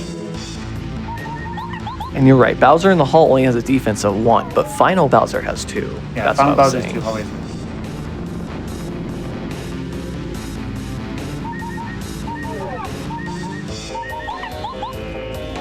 Now, where JCog is at right now, this is one of my other, like, favorite parts of the game, but unfortunately they took this whole part out, and, you know, there's actually an emote out there, you know, on 7TV, it's called Amy Twink. There is a fight after this, or the second phase, but right before the second phase starts, there's a whole cutscene with Peach and Twink has to fight, you know, Magic Koopa, or Cammy. She has to fight Cammy Koopa, all that sorts of stuff. So, hold on. Did JCog stream freeze? Okay, it's not just me then. Nothing. Okay. Uh-oh. It scared me really bad because I was like, are you guys there?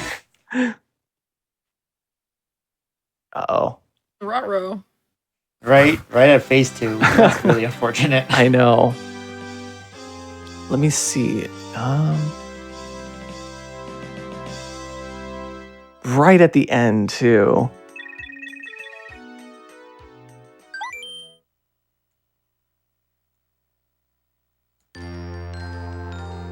Is JCog streaming on his... let me check something real quick.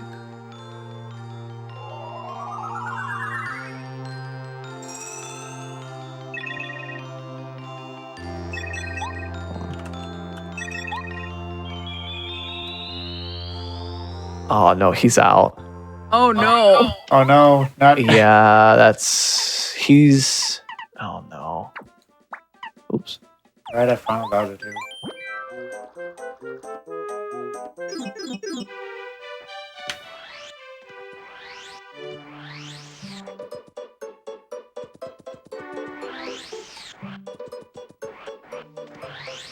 Oh, we got Phantom and Gomu right now though. Yeah, we do. This is looking like I'd say around a 305-ish, maybe a bit faster than that, if he has a good enough ending. Yeah. It takes around 10 minutes from like hard touch to beating the game with good fights. Yeah.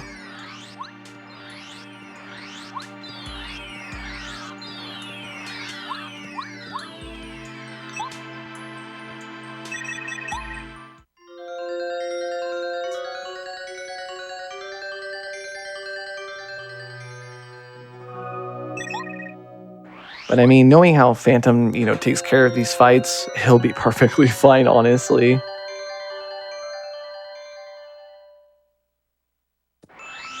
So I think he's also more well prepared as well.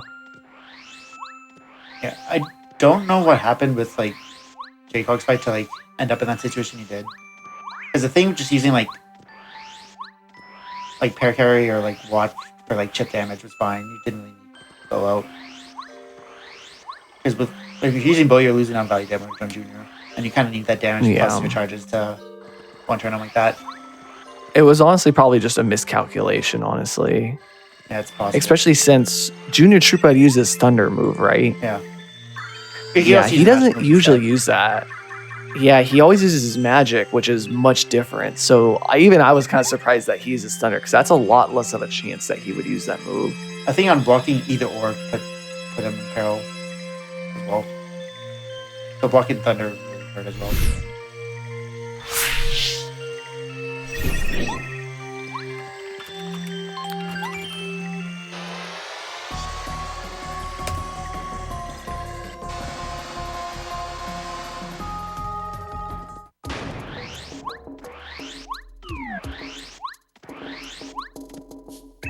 Ooh, Goth Peach, my favorite. I'm sorry. That is my favorite Peach outfit. I don't know if it's anybody else's. Maybe it just reminds me of my teenage days, but Goth Peach, woo. Reminds me of Shadow Queen. Yeah, that was about TTYD. Yeah. I was about to make the comparison too. That's why I like that Peach outfit, because it reminds me of Shadow Queen. I actually didn't think about that. Okay, so JCog did finish. He did say that he got a 256.18. But of course, like everybody saw, his stream cut out. It cut out for us too, right after he finished phase 1. So, I mean, I trust, we all trust that JCog did finish, because he was pretty much at the end anyways, and Bowser's not really hard to deal with after that. But yeah, hopefully we get incredible time for this, by the way. It's not that easy to get. Honestly, hold on a minute. JCog just got a 256.18. That's actually a PB for him. Oh, is it? His PB's like his PB's like a 303. Oh, is this? Or 302 or something like that. Yeah, I know he's always tried to get it. Like, he was just talking about this literally last night. He's like, I'm still trying to get the sub 3, and it's just been really hard. He can't get it. He literally just got is it. this for sub 3? Yo, that's hype. Yeah, it's a sub 3, all right. That's actually a really good time. I'm very sad that we didn't get to see that, but at least we get to see it on Phantom's side how like the rest of the battle goes. So Phantom also in the same situation, kind of eating his life stream.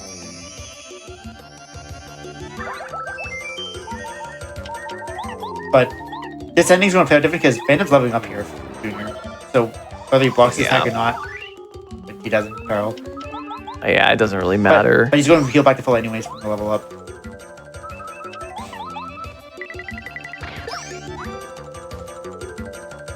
But yeah, for those who don't know, JCog's stream died. I mean, I think you can all see that. He did get a 256.18, so that is a PB for him, so definitely GG's to him. And if y'all want to clap for him or GG's or whatever you want to do, you can do that for him. Because his internet is still out right now, unfortunately.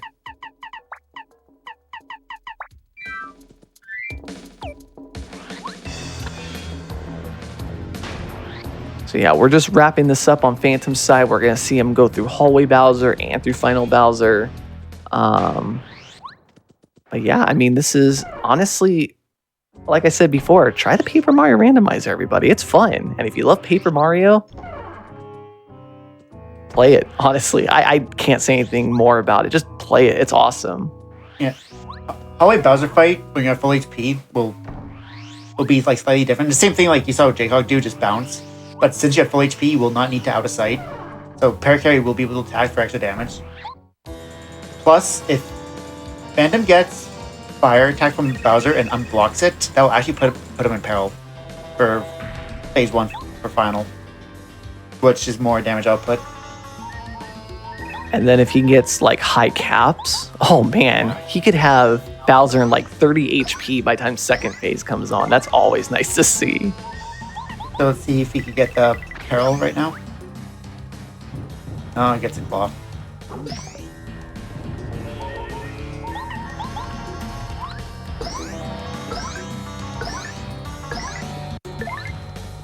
So if easy if he like hallway. unblocked that, I would have done 3 damage plus the poison for 1. You actually still would have been in peril into final. Actually, yeah, that would have worked. That would work That's as well. such like, that's so situational though. I think Yeah. that did happen to me once. Like no one like you tip. There's a higher chance for you to get fire. Someone's going to do the math of claw as Bowser's running at you, but that is the thing to know. Because you typically are beating him turn 2, especially when you got like a very good first turn like that. Yeah.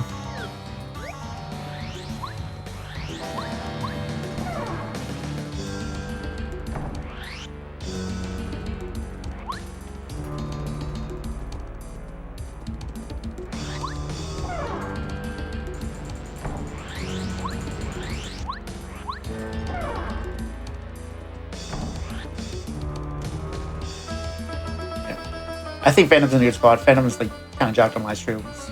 Phantom probably won't even need them. Maybe Probably one at not, most, honestly. if things go wrong. Honestly, I think this is going to go very smoothly, and he's just going to get super good luck here, so...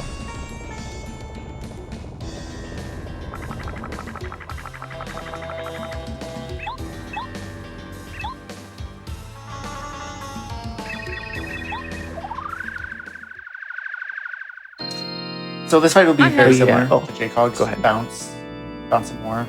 Bounce is such I a have powerful to tool. ask, Sorry, go on. does the random remove the basically auto scroller Peach and Twink fight? It does. Unfortunately. Oh, I'm happy about that. I mean, in terms of speed, I am, but with Yeah. how cute it is, I mean, it's Twink. He's such a good character. I love that character. For a while, the fight used to be in, but it was like turn 1, Twink did 10, and the fight was over. It was just comical if Twink just one turn candy. But in one of like the recent quality of life updates, the fight just got thrown out altogether. So once you didn't get to see it with JCog's go down, but once Phantom finishes this phase, the end of Cammy fight cutscene starts immediately.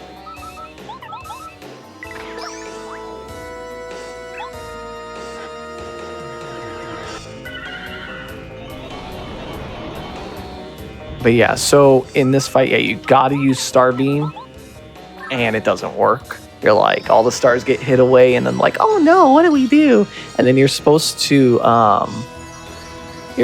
use, you know, Twink to fight Kammy Koopa, and then Twink becomes part of the Star Spirits, and then, you know, use what's called the Peach Beam, because Peach prays to the stars that, you know, Mario and the stars are strong enough, blah, blah, blah, blah, blah. The reason why I miss this fight is because Twink has like this little angry face, and we call it Angy Twink. And it's like a little yeah. emote where he's moving back and forth. It's like really cute. Yeah, he's like waggling angrily. Oh, it's so cute. I love it so much. I mean, he's happy here. I mean, look at, he's this cute little star kid.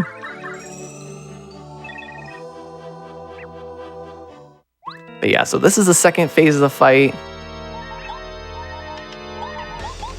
I mean, really nothing much different here. We just use Peach Beam, honestly, to get him out of this mode, which does make him invincible, which is funny because the Star Run in Hallway Bowser, if he does use Star Run, he's actually not invincible there. He just has more defense. But you could still beat him.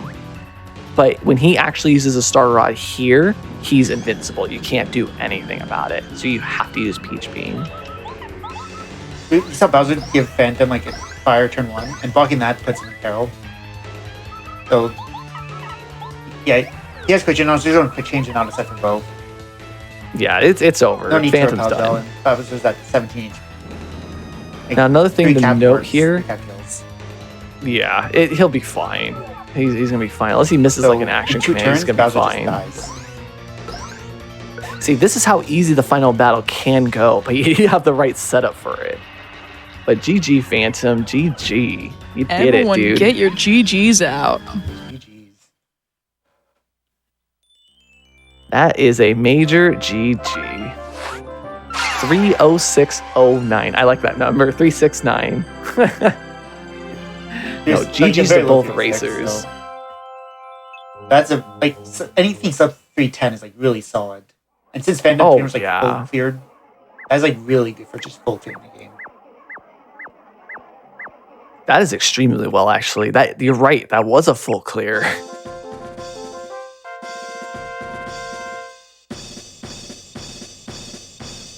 As a very, Yeah. very enjoyable race. Even with the unfortunate timing on JCog's internet just deciding to give up. Yeah.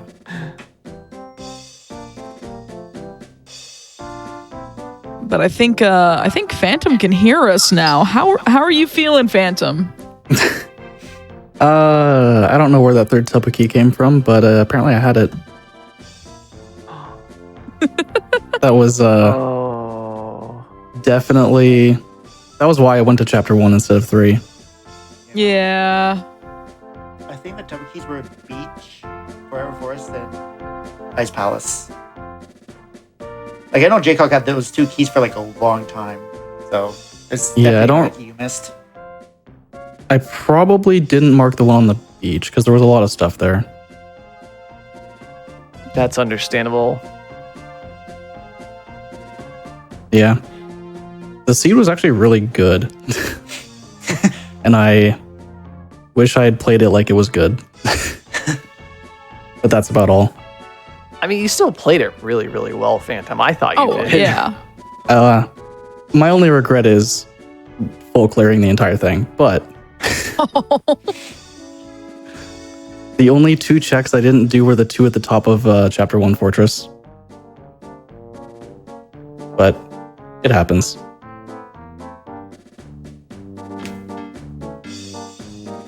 I also just want to thank both you and JCog for putting on a really fun to watch race, and also huge thanks to Jay and Rigby for commentating that. That was really good commentary, keeping folks up to date on what was going on, explaining a lot of things about the randomizer, all of its settings, how the league works. It's a lot to carry. I've done commentary for non-randomizer tournaments or like other related competitions in speedrunning, and it is hard. So trying to commentate a randomizer on top of that when you have branching paths, like y'all did absolutely phenomenal. Oh, thank you. Yeah, I'm excited to watch this back later. Hear what you guys said.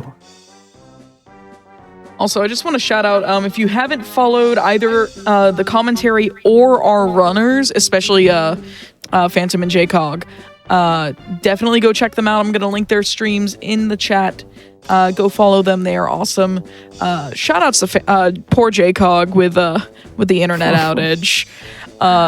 I know that his face on the stream wasn't the same exact face we had on our feed on Discord, but he looked shocked, like a "oh god, what is happening" sort of face. Like when his feed froze, and I'm like, "Oh no." Yeah, that honestly sucks, but Still a phenomenal time. internet. And Yeah, a PB. exactly. Yeah, and a PB of all things. Like, Stuff is really good. yeah.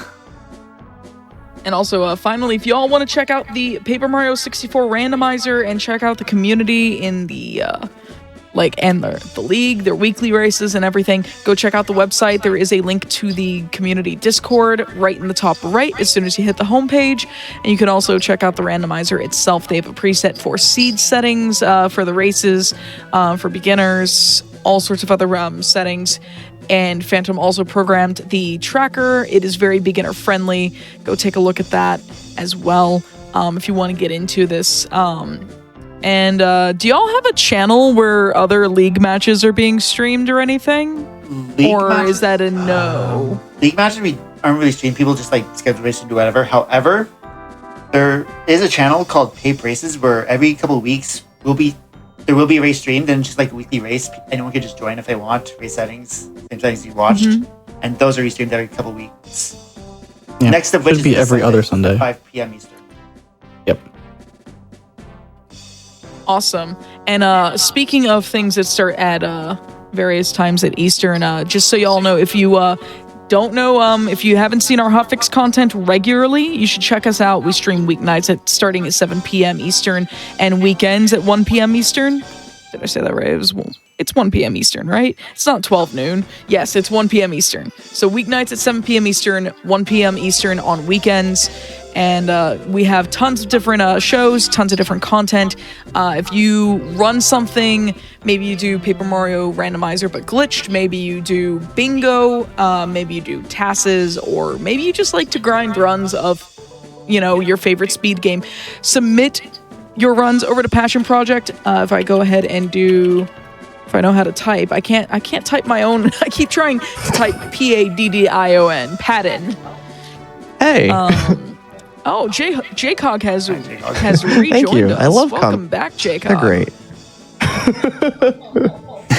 Said no one. Well, I asked Phantom this. I have to ask you as well. How are you feeling after that?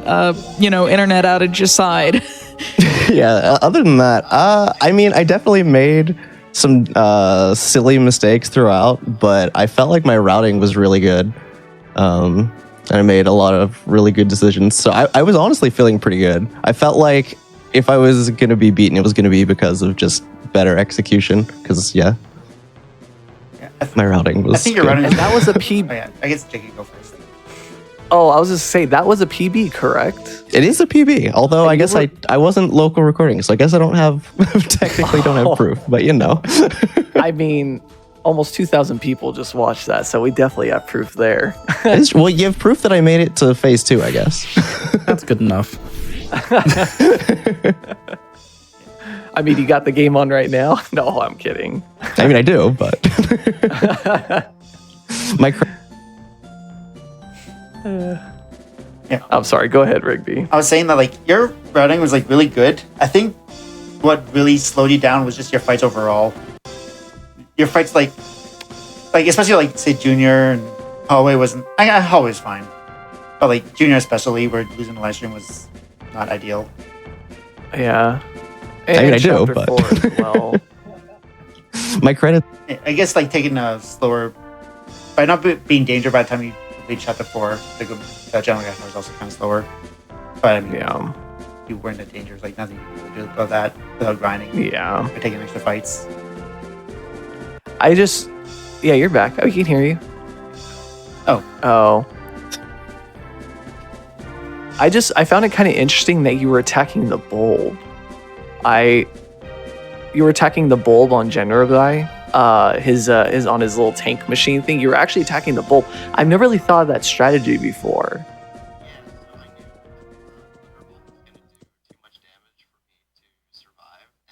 Could minute staying in danger a little bit longer with that. So not a strategy that I'd use very often, but it worked out there. It's also good in longer fights because the lightning attack in general is also really slow compared to the bomb. Taking out the bulb just takes that attack out completely. So you just get faster. Yeah, also true. turn. Also, do y'all have any shout outs that you want to make before we wrap things up? I mean, just a shout out to the Paper Mario Randomizer community in general. And the It's devs, too, who worked really- a lot on this. Yes. Yeah. States. Yes, the dev crew has done a phenomenal job in this randomizer. I mean, if there was not love for this game as much as there is, like, we would not have such an amazing randomizer like this. And no, this randomizer released last year and has kind of taken the community by storm. And it's been really fun to like watch and hear about the developments over time. And I've heard nothing but like good things about it. So definitely check it out if you haven't. And lastly, I just want to say, again, thank you both runners and commentators for being on. And a reminder to everyone that SGDQ is coming up May 28th, which is my birthday, to June 4th, Hey! which is one of our producers' birthdays. In Minneapolis, Minnesota. Go to GamesDoneQuick.com for more information, such as when submissions open, which, spoilers, it's on the 25th. And if you want to follow what Games Done Quick is up to, use ! links in Twitch chat for all things GDQ. Until then, though, please look after yourselves and your loved ones, drink some water, stretch your legs, eat a snack, and take your medicine or vitamins if you need to. And remember that you are valid, deserve all the best. Send all this wonderful positive energy over to our raid target for the night, and have a great rest of your night. Bye.